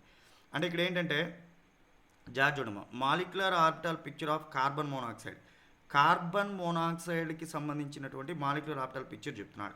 మీకు తెలుసు మెటల్ కార్బనైల్స్ చూసుకున్నప్పుడు carbon monoxide ligand గురించి చూసేటప్పుడు ఇది carbon అమ్మా, కార్బన్కి సంబంధించినటువంటి అటామిక్ ఆర్బిటల్స్ ఇవి, ఇది ఆక్సిజన్కి సంబంధించినటువంటి అటామిక్ ఆర్బిటల్స్ ఇవి. మీకు తెలుసు కార్బన్ అటామిక్ నెంబర్ ఎంతమ్మా, 6. కార్బన్ అటామిక్ నెంబర్ 6 అయినప్పుడు దాని వ్యాలెన్స్ షెల్ ఎలక్ట్రాన్ కాన్ఫిగరేషన్ ఏంటి, దాని ఎలక్ట్రాన్ కాన్ఫిగరేషన్ ఏంటి, 1s2 2s2 2p2. దాని వ్యాలెన్స్ షెల్ ఎలక్ట్రాన్ కాన్ఫిగరేషన్ ఏంటి, 2s2 2p2 అంటే 2sలో 2 ఎలక్ట్రాన్స్ ఉంటాయి, 2pలో 2 ఎలక్ట్రాన్స్ ఉంటాయి. అంటే ఇది కార్బన్కి సంబంధించినటువంటి 2s అటామిక్ ఆర్బిటాల్స్, అట్లాగే కార్బన్కి సంబంధించినటువంటి 2p అటామిక్ ఆర్బిటాల్స్. ఆ తర్వాత చూడండి 2pలో చాలా క్లియర్గా చెప్పాడు ఆయన. మామూలుగా 2px 2py 2pz ఇట్లా రాశాడు. ఎలక్ట్రాన్స్ ఇటు నుంచి ఫిల్ అవుతున్నాయి అంటే 2pzలో ఒక ఎలక్ట్రాన్ ఉంది, 2pyలో ఒక ఎలక్ట్రాన్ ఉంది, బట్ నాట్ 2px. ఇది గుర్తుపెట్టుకోండి. తర్వాత ఆక్సిజన్ అటామిక్ నెంబర్ ఎంతమ్మా 8. ఆక్సిజన్కి సంబంధించినటువంటి ఎలక్ట్రానిక్ కాన్ఫిగరేషన్ ఏంటి 2s2 2p. ఆక్సిజన్కి సంబంధించిన ఎలక్ట్రానిక్ కాన్ఫిగరేషన్ ఏంటమ్మా 2s2 1s2 2s2 2p4 2p4. So కాబట్టి మీకు వ్యాలెన్స్ షెల్ ఎలక్ట్రాన్ కాన్ఫిగరేషన్ చూస్తే 2s2 2p4 2s2 రాశాడు, px py pz 2pzలో 2 ఎలక్ట్రాన్స్ వచ్చినాయి. ఆ తర్వాత 2py, ఆ తర్వాత 2px ఇట్లా రాసుకోండి 2px 2py 2pz 2px 2py 2pz. So pz అంటే కార్బన్కి సంబంధించిన 2pz, ఆక్సిజన్కి సంబంధించిన 2pz సిగ్మా బాండింగ్లో ఇన్వాల్వ్ అవుతాయి. Use just remember. ఇప్పుడు చూడండి కార్బన్కి సంబంధించిన 2s అటామిక్ ఆర్బిటాల్, ఆక్సిజన్కి సంబంధించిన 2s అటామిక్ ఆర్బిటాల్. ఆయన ఏం చెప్తున్నాడంటే ఇక్కడ కార్బన్కి సంబంధించిన 2s అటామిక్ ఆర్బిటాల్ యొక్క ఎనర్జీ ఎక్కువ ఆక్సిజన్కి సంబంధించిన 2s అటామిక్ ఆర్బిటాల్ కంటే కూడా. అందుకనే this is the energy increasing order అమ్మా. ఆక్సిజన్కి సంబంధించిన అటామిక్ ఆర్బిటాల్ క్రింది వైపుకు ఉంది, కార్బన్కి సంబంధించిన 2s అటామిక్ ఆర్బిటాల్ పై వైపుకు ఉంది. ఇప్పుడు మీకేమైంది, సో దీంట్లో ఉన్న 2s చూస్తే సో రెండేమైంది, ఒక 2s sigma bonding 2s star sigma star anti bonding molecular orbital form చేసినాయి. ఇక్కడ నుంచి ఒక ఎలక్ట్రాన్ ఇక్కడికి, ఇక్కడ నుంచి ఒక ఎలక్ట్రాన్ ఇక్కడికి వచ్చింది. ఆ తర్వాత ఇక్కడ నుంచి ఒక ఎలక్ట్రాన్ ఇక్కడికి, ఇక్కడ నుంచి ఒక ఎలక్ట్రాన్ ఇక్కడికి వెళ్ళింది. అప్పుడు మీకేమైంది 2s స్టార్ అనేటువంటి ఫామ్ అయినాయి. 2s స్టార్ అనేటివి ఫామ్ అయినాయి. ఇదొకటి. దెన్ నెక్స్ట్ ఆ తర్వాత మీరు చూస్తే 2p అమ్మ 2p కనుక చూసినట్లయితే ఇది ఇంకా అంటే ఎస్ తీసేయండి, మీకు అర్థమైపోయింది. Sigma 2s bonding molecular orbital, sigma star 2s bonding molecular orbital. ఆ తర్వాత మీకు ఏమైంది, కార్బన్కి సంబంధించిన 2p అటామిక్ ఆర్బిటాల్స్ కంటే కూడా ఆక్సిజన్కి సంబంధించినటువంటి 2p అటామిక్ ఆర్బిటాల్స్ అనేటువంటివి క్రిందకు ఉంటాయి మీకు. అప్పుడు ఏమవుతుంది px py pz అంటే ఎప్పుడు కూడా చూడండి కార్బన్కి సంబంధించినటువంటి అటామిక్ ఆర్బిటాల్స్ యొక్క ఎనర్జీ ఎక్కువ ఆక్సిజన్కి సంబంధించిన అటామిక్ ఆర్బిటాల్స్ కంటే కూడా. అదొకటి మీరు ఇక్కడ నోట్ చేసుకోవాలి. ఇప్పుడు చూడండి, సో ఇప్పుడు ఏమైంది, ఆ కార్బన్కి సంబంధించినటువంటి 2pz ఆర్బిటాలు, కార్బన్కి సంబంధించినటువంటి 2pz ఆర్బిటాల్, ఇట్లా చూపిస్తున్నాడు మీకు. కార్బన్కి సంబంధించినటువంటి 2py ఆర్బిటాలు, కార్బన్కి సంబంధించిన 2py ఆర్బిటాలు. ఆ తర్వాత ఆక్సిజన్కి సంబంధించిన 2py ఆర్బిటాలు, ఇక్కడ నుంచి ఒక ఎలక్ట్రాను, ఇక్కడ నుంచి ఒక ఎలక్ట్రాన్ వచ్చేసినాయి. ఆ తర్వాత మీకు ఇక్కడ ఏమైంది, ఇక్కడ నుంచి ఒకటి, ఇక్కడ నుంచి ఒకటి పోతే ఇంక ఇక్కడ ఒకటి మిగిలింది. ఇక్కడ 2 ఉన్నాయి కదమ్మా, ఈ 2 ఉన్నాయి చూసారా, ఈ 2 యాస్టేజ్కి ఇక్కడికి వచ్చేసినాయి. ఆక్సిజన్కి సంబంధించిన ఈ 2 ఎలక్ట్రాన్స్ యాస్టేజ్కి ఇక్కడికి వచ్చేసినాయి. కార్బన్కి సంబంధించిన ఈ ఎలక్ట్రాను, ఆక్సిజన్కి సంబంధించిన ఎలక్ట్రాన్ ఇక్కడికి వచ్చేసినాయి. ఆ తర్వాత కార్బన్కి సంబంధించి ఇంకా ఒక 2p ఎలక్ట్రాన్ మిగిలిపోయింది, 2pz వాడు. అట్లాగే ఆక్సిజన్కి సంబంధించి ఇంకా ఒక ఎలక్ట్రాన్ మిగిలిపోయింది, వాడు. ఈ 2 కలిసిపోయి దీన్ని ఫామ్ చేసినాయి. అంటే మీకు మొత్తం మీద ఏమైందరా అంటే, సో ఆక్సిజన్కి సంబంధించి ఏవైతే పెయిర్డ్ ఎలక్ట్రాన్స్ ఉన్నాయో 2pzలో ఉండేటువంటి పెయిర్డ్ ఎలక్ట్రాన్స్ అవి యాసిడ్స్కి ఇక్కడికి వచ్చేసినాయి. ఆ తర్వాత కార్బన్కి సంబంధించిన ఒక 2py ఆర్బిటాలు, ఆక్సిజన్కి సంబంధించిన 2py ఆర్బిటాలు 2 ఇక్కడికి వచ్చినాయి, అంటే 2 అయిపోయినాయి. ఆ తర్వాత కార్బన్కి సంబంధించినటువంటి 2pz, ఆక్సిజన్కి సంబంధించిన 2pz 2 ఇక్కడ కలిసిపోయి మీకు ఇక్కడ ఫామ్ అయినాయి. ఇది px py pz మీ కంఫర్ట్ని బట్టి రాసుకోండి. నేను ఇందాక ఇట్లా చెప్పాను px py pz అని చెప్పాను. సో రైట్, ఈ pz అందుకే px 2px ఏదైతే ఉన్నాయో నేను ఇందాక ఇట్లా చెప్పినట్టు px py pz అని ఇట్లా చెప్పినట్టున ఇట్లా గుర్తుపెట్టుకోండి. px py pz, px ఆక్సిజన్కి సంబంధించిన 2px 2 ఎలక్ట్రాన్స్ ఇటు వచ్చేసినాయి. కార్బన్కి సంబంధించిన 2py, ఆక్సిజన్కి సంబంధించిన 2py దీన్ని ఫామ్ చేసినాయి. కార్బన్కి సంబంధించిన 2pz, ఆక్సిజన్కి సంబంధించిన 2pz దీన్ని ఫామ్ చేసినాయి. అప్పుడు మీకు ఇక్కడ హోమో ఫామ్ అయిపోయింది. ఇంకా ఆ తర్వాత pi star anti bonding, sigma star anti bonding. So మొత్తం మీరు చూసుకున్నప్పుడు ఈ క్రింద నుంచి పైకి వెళ్ళేటువంటి క్రమము ఎనర్జీ ఇంక్రీజింగ్ ఆర్డర్ అమ్మా. సో మీకు ఇక్కడ నుంచి చూస్తే sigma 2s, sigma star 2s, pi 2px, pi 2py, sigma 2pz, pi star 2px, pi star 2py, sigma star 2pz. ఇట్లా క్రింద నుంచి పైకి వెళ్ళే కొలది మీకు ఎనర్జీ ఇంక్రీజింగ్ అనమాట. సో హైయెస్ట్ ఆక్యుపైడ్ మాలిక్యులర్ ఆర్బిటాల్ని హోమో అంటారు. సో వీటన్నిటిలో హోమో అంటే హై ఎనర్జీ ఉండాలి, ప్లస్ అట్లీస్ట్ సింగిల్ ఎలక్ట్రాన్ ఉండాలి. వీటన్నిటిలో మీకు హై ఎనర్జీ వీడుకుంది. ఆ తర్వాత సింగిల్ ఎలక్ట్రాన్ లేదు, ఆ తర్వాత ఎనర్జీ వీడుకుంది, వీడి దగ్గర కూడా సింగిల్ ఎలక్ట్రాన్ లేదు, ఆ తర్వాత హైయెస్ట్ ఎనర్జీ వీడుకుంది, వీడి దగ్గర సింగిల్ ఎలక్ట్రాన్ ఉంటే చాలు బట్ 2 ఎలక్ట్రాన్స్ ఉన్నాయి కాబట్టి వీడు హోమో అవుతాడు. ఆ తర్వాత లూమో అంటే ఏంటంటే lowest unoccupied molecular orbital. Lowest unoccupied molecular orbital అంటే లీస్ట్ ఎనర్జీ ఉండాలండి ప్లస్ 0 ఎలక్ట్రాన్స్. మీరు ఈ మొత్తం చూసినప్పుడు లీస్ట్ ఎనర్జీ వీడికండి, ఈ మొత్తం చూసినప్పుడు లీస్ట్ ఎనర్జీ వీడికండి ప్లస్ 0 ఎలక్ట్రాన్స్ అంటే ఎటువంటి ఎలక్ట్రాన్స్ ఉండకూడదండి. మీరు చూస్తే ఇక్కడ లీస్ట్ ఎనర్జీ వీడికే కానీ 2 ఎలక్ట్రాన్స్ ఉన్నాయి కానీ వీడు లోమో కాదు కాబట్టి. ఆ తర్వాత లీస్ట్ ఎనర్జీ వీడికి బట్ వీడి దగ్గర కూడా 2 ఎలక్ట్రాన్స్ ఉన్నాయి కానీ వీడు కూడా కాదు. ఆ తర్వాత లీస్ట్ ఎనర్జీ వీడు కూడా 2 ఎలక్ట్రాన్స్ ఉన్నాయి కాబట్టి వీడు కూడా కాదు. ఆ తర్వాత లీస్ట్ ఎనర్జీ వీడి దగ్గర 2 ఎలక్ట్రాన్స్ ఉన్నాయి కాబట్టి వీడు కూడా కాదు. ఆ తర్వాత లీస్ట్ ఎనర్జీ వీడి దగ్గర ఎటువంటి ఎలక్ట్రాన్స్ లేవు కాబట్టి లోమో వీడు. సో సింపుల్గా ఏం లేదమ్మా, highest occupied molecular orbital. Occupied అనగానే అర్థమవుతుంది కనీసం ఒక ఎలక్ట్రాన్ ఉండాలా కాబట్టి ఎలక్ట్రాన్స్ ఉండే వాటిల్లో హైయెస్ట్ ఎనర్జీ ఎవరికుందో చూసుకోండి. ఎలక్ట్రాన్స్ ఉండేవి వీటిలో హైయెస్ట్ ఎనర్జీ ఎవడు వీడు.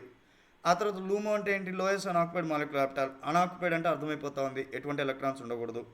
సో అంటే ఎలక్ట్రాన్స్ లేని వాటిల్లో లోయెస్ట్ తక్కువ ఎనర్జీ, ఎలక్ట్రాన్స్ లేని వాటిల్లో తక్కువ ఎనర్జీ ఎవడుకుందో చూడండి వీడు. సో దిస్ ఈజ్ లూమో, సరిపోయింది.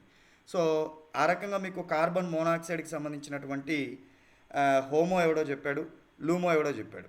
ఇప్పుడు ఒక విషయం చూడండి, మీకు కార్బన్ మోనాక్సైడ్ అంటే కార్బనైల్ లిగ్యాండ్ అనేది మెటల్తో బాండింగ్లో ఇన్వాల్వ్ అయ్యేటప్పుడు కార్బనైల్ లిగ్యాండ్కి సంబంధించిన highest occupied molecular orbital sigma bonding molecular orbital నుంచి మెటల్కి సంబంధించిన లోయెస్ట్ అన్ఆక్యుపైడ్ మాలిక్యులర్ ఆర్బిటాల్ కి ఎంటీ అటామిక్ ఆర్బిటాల్స్కి మధ్య బాండింగ్ జరుగుతుంది.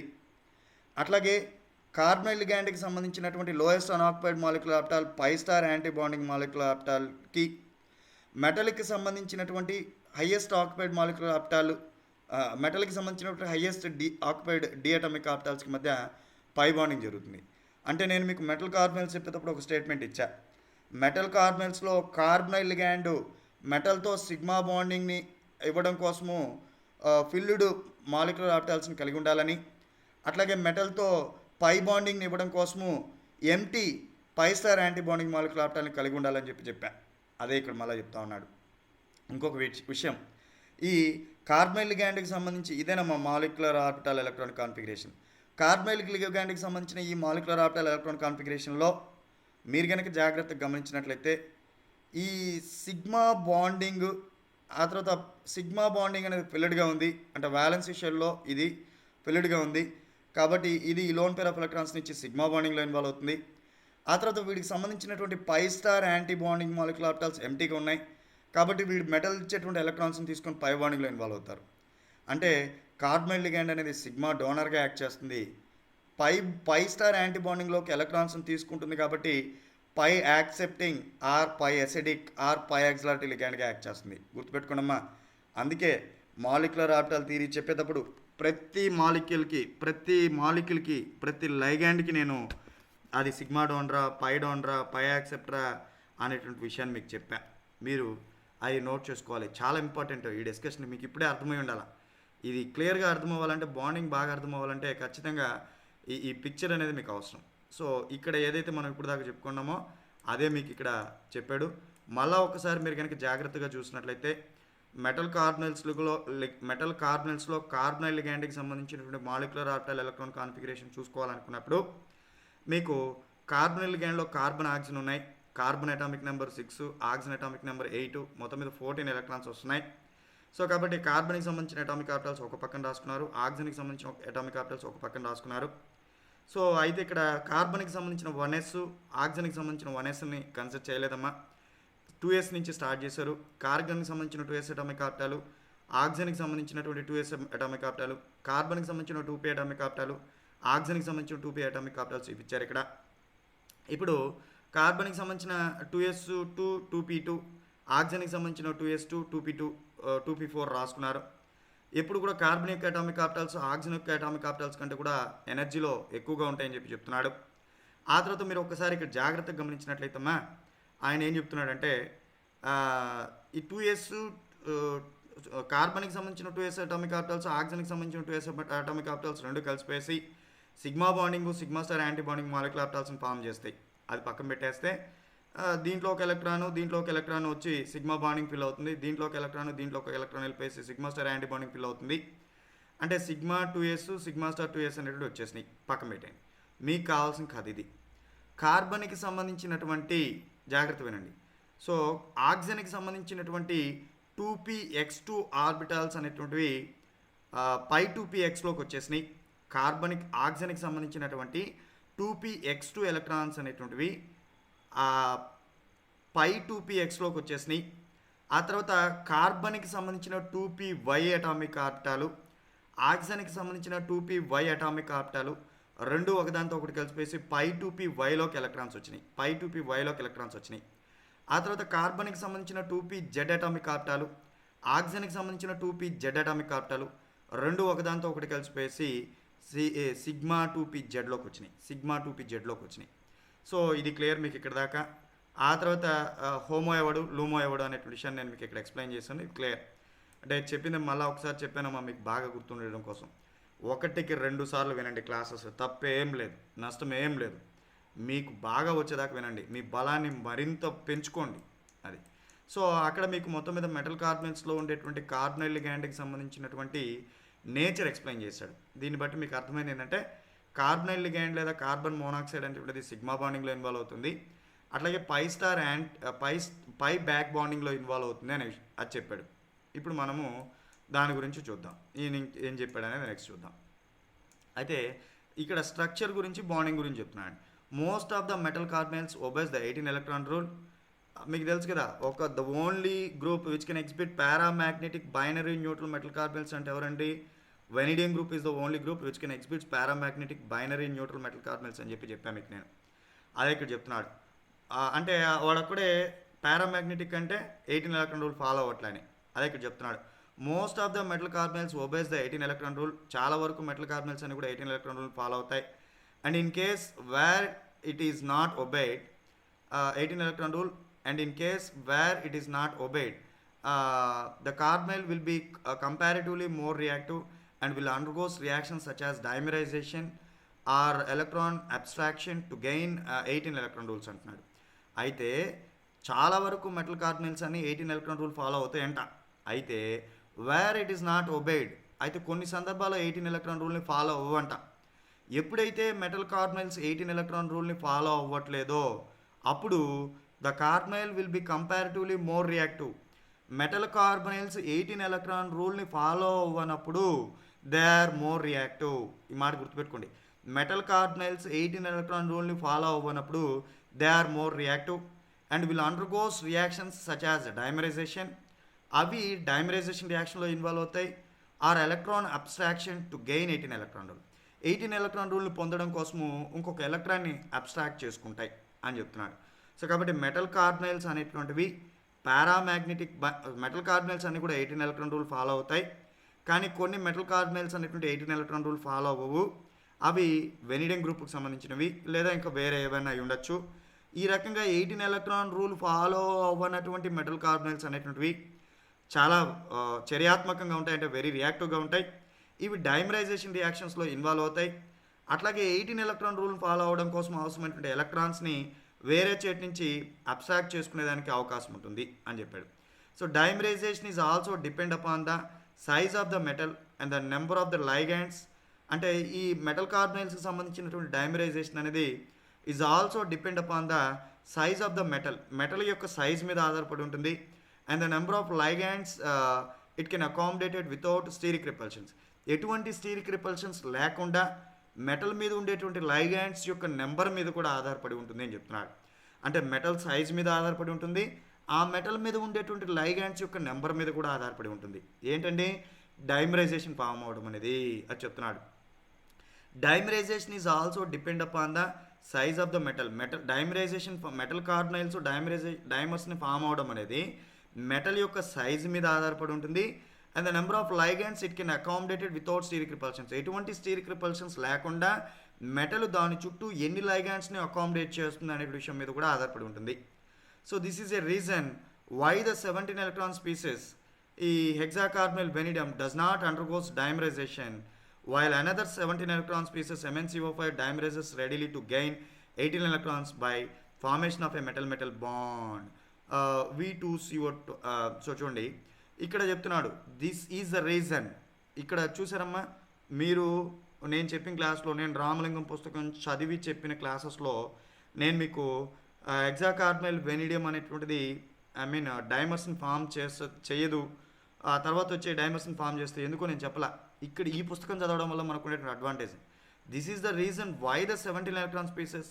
మీకు తెలుసు హెక్సాకార్బనైల్ వెనిడియం అనేది 17 ఎలక్ట్రాన్ స్పీసెస్ అనేది డస్ నాట్ అండర్గోస్ డైమరైజేషన్. ఎందుకంటే డైమరైజేషన్ అవ్వట్లేదు అనే దానికి ఇదే కారణం. While another 17 electron species MnCO5 dimerizes readily to gain 18 electrons by the formation of a metal bond V2CO10. So prepared by direct అయితే ఇది చెప్తున్నానండి. సో V2CO10 అంటమ్మా prepared by direct condensation of vanadium and CO is stable only in a CO matrix at extreme low temperature అంట. తక్కువ temperature మాత్రమే ఇది exist అవుతుందంట. ఇక్కడ మీరు ఒక విషయం గుర్తించాలి, ఒకటి గుర్తుపెట్టుకున్నమ్మా, ఎప్పుడు కూడా పీరియాడిక్ టేబుల్లో ట్రాన్సిషన్ ఎలిమెంట్స్లో పీరియడ్స్లో మీరు లెఫ్ట్ నుంచి రైట్కి వెళ్ళే కొద్దీ అంటే మీ ఎడమ చేతి నుంచి కుడి చేతి వైపుకి వెళ్ళే కొద్దీ అంటే scandium, titanium, vanadium, chromium, manganese, ferrous, cobalt, nickel, copper, జింక్లో స్కాండియం నుంచి జింక్ వైపు వెళ్ళే కొద్దీ అటామిక్ సైజ్ తగ్గుతుంది. ఆయన ఏమంటున్నాడు, అటామిక్ సైజ్ తగ్గితే అవి డైమరైజేషన్లో ఇన్వాల్వ్ అవుతాయి అని చెప్తున్నాడు. మరి వెనిడియం అటామిక్ సైజ్ ఎక్కువ కదా, ఎందుకంటే it is very beginning. Scandium, titanium, vanadium అంటే మొదట్లోనే ఉంది కాబట్టి వెనిడియం పెద్ద అటామిక్ సైజ్ అనేది ఎక్కువ ఉంటుంది. అంటే పీరియడ్స్లో ఎడమ చేతి వైపు ఉండేటువంటి ఎలిమెంట్స్కి అటామిక్ సైజ్ ఎక్కువ ఉంటుంది కాబట్టి, లేదా ఎడమ నుంచి కుడివైపుకి వెళ్ళే కొద్ది అటామిక్ సైజ్ తగ్గుతుంది కాబట్టి వెనిడియంకి ఉండేటువంటి లార్జ్ సైజ్ కారణంగా వెనిడియం మీద ఉండేటువంటి 6 కార్బనైల్ లిగెండ్స్ అనేటువంటి స్టీరిక్ ఎండెన్స్కి కారణమవుతూ ఉంటాయి కాబట్టి హెక్సాకార్బనైల్ వెనిడియం అనేటువంటిది డైమర్స్ని ఫామ్ చేయదు అని చెప్తున్నాడు. మ్యాంగనీస్కి ఉండేటువంటి చిన్న సైజ్ కారణంగా మ్యాంగనీస్ మీద ఉండేటువంటి 5 కార్బనైల్ లిగెండ్స్ అనేటువంటి స్టీరిక్ ఎండెన్స్లో ఇన్వాల్వ్ అవ్వకపోవడం compare to vanadium, hexacarbonyl vanadium అవ్వకపోవడం కారణంగా మీకు వీడు ఎవడైతే ఈ హెక్సాకార్బనైల్, పెంటాకార్బనైల్ మ్యాంగనీస్ అనేటువంటిది డైమర్స్ని ఫామ్ చేస్తుంది, వెనిడియం అనేది ఫామ్ చేయదు అని చెప్తున్నాడు. అయితే ఇక్కడ ఒక మాట చెప్తున్నాడు, వెనిడియం అనేటువంటిది డైరెక్ట్ కండెన్సేషన్ మెథడ్లో లో టెంపరేచర్ దగ్గర V2CO12 డైమర్ని ఫామ్ చేస్తుంది. Mn2CO10 మాదిరిగా V2CO12ని ఫామ్ చేస్తుంది. This is a case, you have to remember. మీరు ఇది గుర్తుపెట్టుకోవాలి. వెనిడియము V2CO12ని ఫామ్ చేస్తుందా చేస్తుంది ఎప్పుడు? at very low temperature. So it should by the formation of a metal bond V2CO12 prepared by direct condensation of vanadium and CO is stable only in a CO matrix at extremely low temperature. చాలా తక్కువ temperature దగ్గర ఇది మీకు దీన్ని form చేస్తూ ఉంది అని చెప్పాడు. ఇది ఒకటండి, ఇది మీరు గుర్తుపెట్టుకోండి, ఇది ఒకటి మీరు నోట్ చేసుకోండి. ఓకే, ఇది ఒక విషయం. చూసారా, ఈ పుస్తకం చదవడం వల్ల మనం ఇది ఒకటి నేర్చుకున్నాం. మెటల్ కార్బనైల్స్ అన్నీ కూడా 18 ఎలక్ట్రాన్ కాంప్లెక్సెస్. అయితే మెటల్ కార్బనైల్స్ ఏవైతే 17 ఎలక్ట్రాన్ రూల్ ఫాలో అవుతున్నాయో, అయితే 18 ఎలక్ట్రాన్ రూల్ ఫాలో అవ్వకుండా 17 ఎలక్ట్రాన్స్ మాత్రమే కలిగి ఉన్నాయో ఆ మెటల్ కార్బనైల్స్ అనేటువంటివి వెరీ రియాక్టివ్. ఆ మెటల్ కార్బనైల్స్ అనేటువంటి డైమరైజేషన్ రియాక్షన్స్లో ఇన్వాల్వ్ అవుతాయి. ఆ metal carbonyls 18 electron rule follow అవ్వడం కోసం అవసరమైనటువంటి ఇంకొక ఎలక్ట్రాన్ని బయట నుంచి అబ్జార్బ్ చేసుకునే దానికి సిద్ధంగా ఉంటాయి అనే విషయం చెప్పాడు. ఆ తర్వాత అయితే ఈ డైమరైజేషన్ అనేది మెటల్ కార్బనైల్స్లో ఉండేటువంటి మెటల్ యొక్క అటామిక్ సైజ్ మీద ఉండేటువంటి నెంబర్ ఆఫ్ లైగాండ్స్ అవి ఇచ్చేటువంటి స్టెరిక్ రిపల్షన్స్ మీద ఆధారపడి ఉంటాయని కూడా చెప్పున్నాడు. ఆ రకంగా మీరు చూసుకున్నప్పుడు మెటల్ కార్బనైల్స్లో మ్యాంగనీస్, వెనిడియం అనేటువంటి వెనిడియం, మ్యాంగనీస్ రెండింటిని కంపేర్ చేసి చెప్పాడు. వెనిడియంకు ఉండేటువంటి లార్జ్ సైజ్ కారణంగా కానీ, వెనిడియం చుట్టూ ఉండేటువంటి 6 కార్బనైల్స్ యొక్క స్టీరిక్ ఎండెన్స్ కారణంగా కానీ వెనిడియం అనేటువంటి డైమర్స్ని ఫామ్ చేయదు. అయినప్పటికీ వెనిడియం అనేటువంటిది లో టెంపరేచర్ దగ్గర V2CO12 అనేటువంటి దాన్ని ఫామ్ చేస్తుంది డైరెక్ట్ కండెన్సేషన్ మెథడ్ ద్వారా అనేది ఒక విషయం చెప్పాడు. ఆ తర్వాత మ్యాంగనీస్ అనేటువంటిది MnCO5 అనేటువంటిది మ్యాంగనీస్కు ఉండేటువంటి తక్కువ అటామిక్ సైజ్ కారణంగా, కార్బనైల్ లిగాండ్స్ ఉండేటువంటి 5 కార్బనైల్ లిగాండ్స్ మధ్య ఉండేటువంటి స్టీరిక్ ఎండెన్స్ తక్కువ కారణంగా MnCO5 అనేటువంటి ఫామ్ అవుతుందని చెప్పాడు. సో ఈ రకంగా మీకు చూసుకున్నప్పుడు మ్యాంగనీస్, వెనిడియం అంటే పీరియాడిక్ టేబుల్లో లెఫ్ట్ టు రైట్ వెళ్ళే కొద్దీ అటామిక్ ర్యాడీ లేదా అటామిక్ సైజ్ అనేటువంటి తగ్గుతుంది అనేది దీనికి ఎక్స్ప్లెనేషన్గా చెప్పాడు.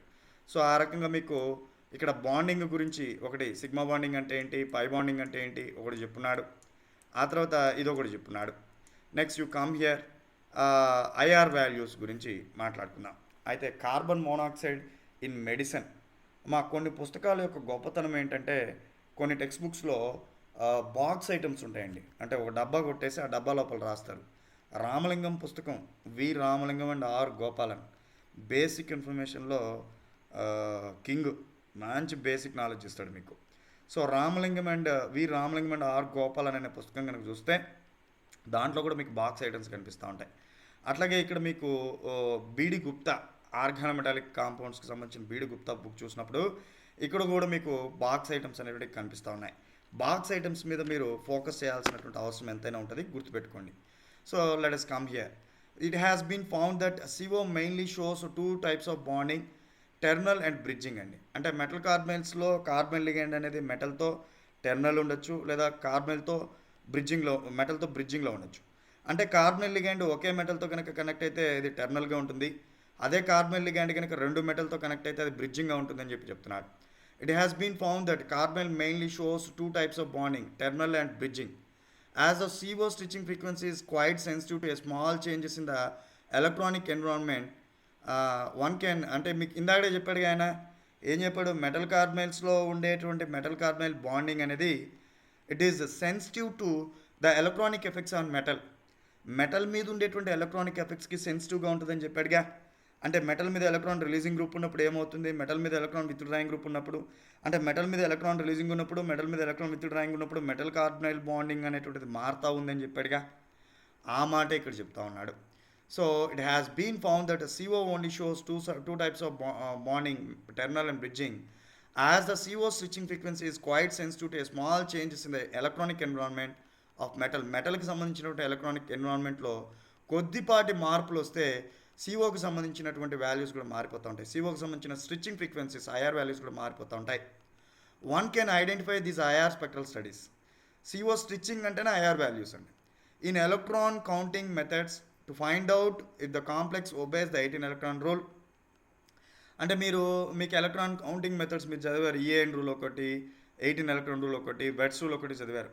ఈ ఎలక్ట్రాన్ కౌంటింగ్ మెథడ్స్లో ఒక మెటల్ కార్బైల్ కనుక 18 ఎలక్ట్రాన్ రూల్ ఫాలో అవుతూ ఉంటే, in electron counting methods to find out if the complex obeys the 18 electron rule, ఏదైనా ఒక మెటల్ కార్బైల్ కనుక 18 ఎలక్ట్రాన్ రూల్ ఫాలో అవుతుంటే both bridging and terminal COs are considered as 2 electron neutral donors అంట.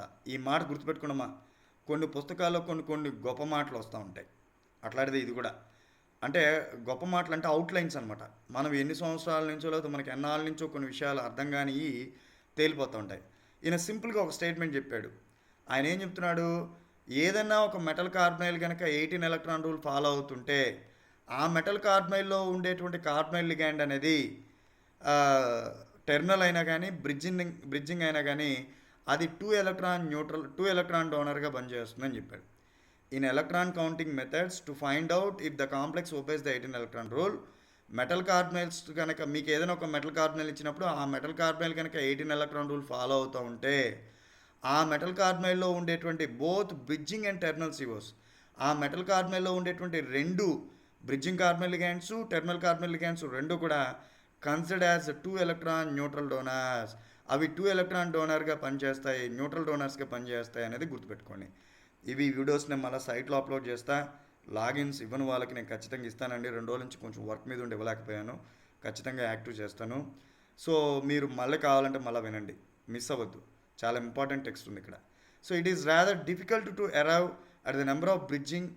అయితే it is rather difficult to arrive at the number of bridging and terminal ligands by using just electron counting method.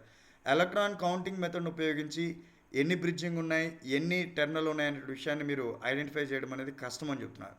It is rather difficult to arrive at the number of bridging and terminal ligands by using just the electron counting method అని చెప్పాడు. తర్వాత for example CO2 CO8 has 2 isomers, one with no bridging carbonyls and another with 2 bridging carbonyl groups. మీకు already చెప్పా CO2 CO8 అనేటువంటిది రెండు structures ఇస్తుందని చెప్పుకున్నాగా, with bridging without bridging అని.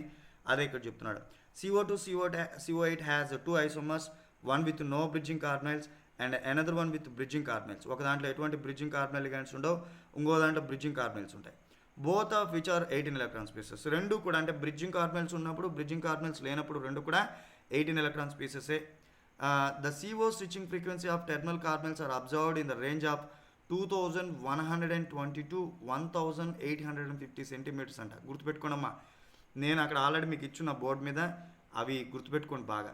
Metal కార్బనైల్స్లో terminal carbonyls కనుక ఉంటే ఆ టెర్మినల్ కార్బనైల్స్ సంబంధించినటువంటి IR value range 2120 centimetre 2120 to 1850 centimetre inverse ఉంటుంది. మళ్ళీ గుర్తుపెట్టుకోండి, 2120 టు 1850 సెంటీమీటర్ ఇన్వర్స్ ఉంటుంది టెర్మినల్ కార్బనైల్స్. మీరు మెటల్ కార్బనైల్స్ మీద ప్రాబ్లమ్స్ ఇచ్చినప్పుడు ఈ నాలెడ్జ్ మీకు ఉపయోగపడుతుంది. కాబట్టి ఈ వాల్యూలు గుర్తుపెట్టుకోవాలి. ఏ రకంగా అయితే ఆర్గానిక్ స్పెక్ట్రోస్కోపీలో కంబైన్ ప్రాబ్లం చేసేటప్పుడు IR values, proton number values, mass fragmentation అనేవి మీకు ఉపయోగపడుతూ ఉన్నాయో, అదే మాదిరిగా ఇనార్గానిక్ కెమిస్ట్రీలో కూడా స్పెక్ట్రోస్కోపీ రిలేటెడ్ క్వశ్చన్స్ ఇచ్చినప్పుడు ఈ వాల్యూస్ మీకు ఉపయోగపడతాయి. కాబట్టి టెర్మినల్ కార్బనైల్ లిగాండ్కి సంబంధించిన IR value 2120 to 1850 centimetre inverse. నేను అడగగానే మీరు చెప్పాలా what is the terminal carbonyl IR value. Terminal carbonyl IR value ఎంతమ్మా? 2120 centimetre inverse to 1850 centimetre inverse. Similar to the free carbon monoxide molecule. చూడండి, ఫ్రీ కార్బన్ మోనాక్సైడ్కి సంబంధించిన ఐఆర్ వాల్యూ ఎంత చెప్తున్నాడు? 2143 సెంటీమీటర్ ఇన్వర్స్. అంటే అల్టిమేట్గా మీకు అర్థమయ్యేది, కార్బనైల్ లిగాండ్ ఫ్రీగా ఉన్నప్పుడు, అంటే కార్బనైల్ లిగాండ్ ఎటువంటి మెటల్తో కోఆర్డినేట్ అవ్వకుండా, కార్బనైల్ లిగాండ్ ఎటువంటి మెటల్తో కోఆర్డినేట్ అవ్వకుండా ఫ్రీగా ఉన్నప్పుడు కార్బనైల్ లిగాండ్లో కార్బన్కి ఆక్సిజన్కి మధ్య ట్రిపుల్ బాండ్ ఉంటుంది. అంటే బాండ్ ఆర్డర్ ఎక్కువ ఉంటుంది కాబట్టి, బాండ్ ఆర్డర్ ఎక్కువగా ఉంటే ఐఆర్ వాల్యూ ఎక్కువ ఉంటుంది కాబట్టి 2143 centimeters. You just remember, free సిఓకి ఎప్పుడు కూడా ఐఆర్ వాల్యూ ఎక్కువ. ఫ్రీ సిఓకి ఎప్పుడు కూడా ఐఆర్ వాల్యూ ఎక్కువ. 2143 సెంటీమీటర్ ఇన్వర్స్. 2143 సెంటీమీటర్ ఇన్వర్స్ పక్కన రాసుకోండి. ఫ్రీ కార్బనైల్ లిగాండ్కి సంబంధించినటువంటి IR value 2143 centimeter inverse. Terminal కార్బనైల్కి సంబంధించినటువంటి ఐఆర్ వాల్యూ, టెర్మినల్ కార్బనైల్కి సంబంధించినటువంటి IR value 2120 to 1850 centimetre inverse. గుర్తుపెట్టుకున్నామా, టెర్మినల్ కార్బనైల్ ఫ్రీ కార్బనైల్ లిగాండ్కి సంబంధించినటువంటి IR value 2143 centimeter inverse. Terminal carbonyl లిగాండ్కి సంబంధించినటువంటి IR value 2120 to 1850 centimetre inverse. అంటే మీకు ఆల్రెడీ చెప్పున్నా, ఫ్రీ కార్బనైల్కి ఐఆర్ వాల్యూ ఎక్కువ. కార్బనైల్ లిగాండ్ మెటల్తో కోఆర్డినేట్ అయ్యే కొద్దీ, కార్బనైల్ లిగాండ్ నెంబర్ ఆఫ్ మెటల్స్తో కోఆర్డినేట్ అయ్యే కొద్దీ, అంటే more the number of metals coordinated to a carbonyl ligand are the carbonyl ligand coordinated to a more the number of metals. Carbonyl ligand ఒక మెటల్తో coordinate అయితే terminal, carbonyl ligand 2 మెటల్తో coordinate అయితే bridging, అంటే double bridged. Carbonyl ligand 3 మెటల్తో కనుక coordinate అయితే triple bridged. Carbonyl ligand ఫ్రీగా ఉన్నప్పుడు దాని ఐఆర్ వాల్యూ ఎక్కువ, మెటల్తో కోఆర్డినేట్ అయితే తక్కువ అవుతుంది, ఎక్కువ మెటల్స్తో కోఆర్డినేట్ అయితే కొద్దిగా ఇంకా తగ్గుతుంది. అంటే ఫ్రీ సిఓకి ఐఆర్ వాల్యూ 2143 సెంటీమీటర్ ఇన్వర్స్ ఉంటే, టెర్మినల్ సిఓకి IR value 2120 to 1850 centimetre inverse ఉంటే, డబుల్లీ బ్రిడ్జ్డ్కి వెళ్ళేటప్పటికి, while bridging carbonyl stretching frequencies are observed in the range of 1852, చూడండి ఇక్కడ నుంచి 1850 టు 1750 సెంటీమీటర్ ఇన్వర్స్. సాచురేటెడ్ కీటోన్స్కి ఏదైతే 1715 సెంటీమీటర్ ఇన్వర్స్ ఉంటుందో దానికి దగ్గరగా ఉంటుందంట. సో ఇంకా ఇంకొక మెటల్ వచ్చిందనుకోండి ట్రిపుల్ బ్రిడ్జ్డ్, ఇంకా తగ్గుద్ది. అంటే కార్బనైల్ లిగాండ్స్ మీద మెటల్స్ వచ్చేటప్పటికి దాని యొక్క సాచురేషన్ పెరుగుతుంది. అందుకే చూడండి, ఫ్రీ సిఓకి 2143 సెంటీమీటర్ ఇన్వర్స్ ఉంటే, కార్బనైల్ లిగాండ్ మెటల్కి కోఆర్డినేట్ అయ్యే కొద్దీ దాని వాల్యూ 1750 సెంటీమీటర్ ఇన్వర్స్కి వచ్చింది. ఈ 1750 సెంటీమీటర్ ఇన్వర్స్ ఐఆర్ వాల్యూ అనేటువంటిది 1715 సెంటీమీటర్ ఇన్వర్స్ ఐఆర్ వాల్యూకి దగ్గరగా ఉంది. ఇది ఎవరిదండి? Free saturated ketone. Saturated ketone అంటే ఏంటి? కీటోన్లో ఏమవుతుంది, సిఓ గ్రూప్కి అటువైపున ఒక ఆల్కైల్ గ్రూపు, ఇటువైపున ఒక ఆల్కైల్ గ్రూప్ ఉంటుంది. That means doubly bridged carbonyl ఏదైతే ఉందో, ఈ డబుల్లీ బ్రిడ్జ్డ్ కార్బనైల్కి సంబంధించిన ఐఆర్ వాల్యూ ఫ్రీ కీటోన్కి సంబంధించిన ఐఆర్ వాల్యూకి 35 సెంటీమీటర్ ఇన్వర్స్ అనేది డిఫరెన్స్, అంతే కదా. 1750కి 1715కి ఎంతమ్మా, 35 కదా తేడా.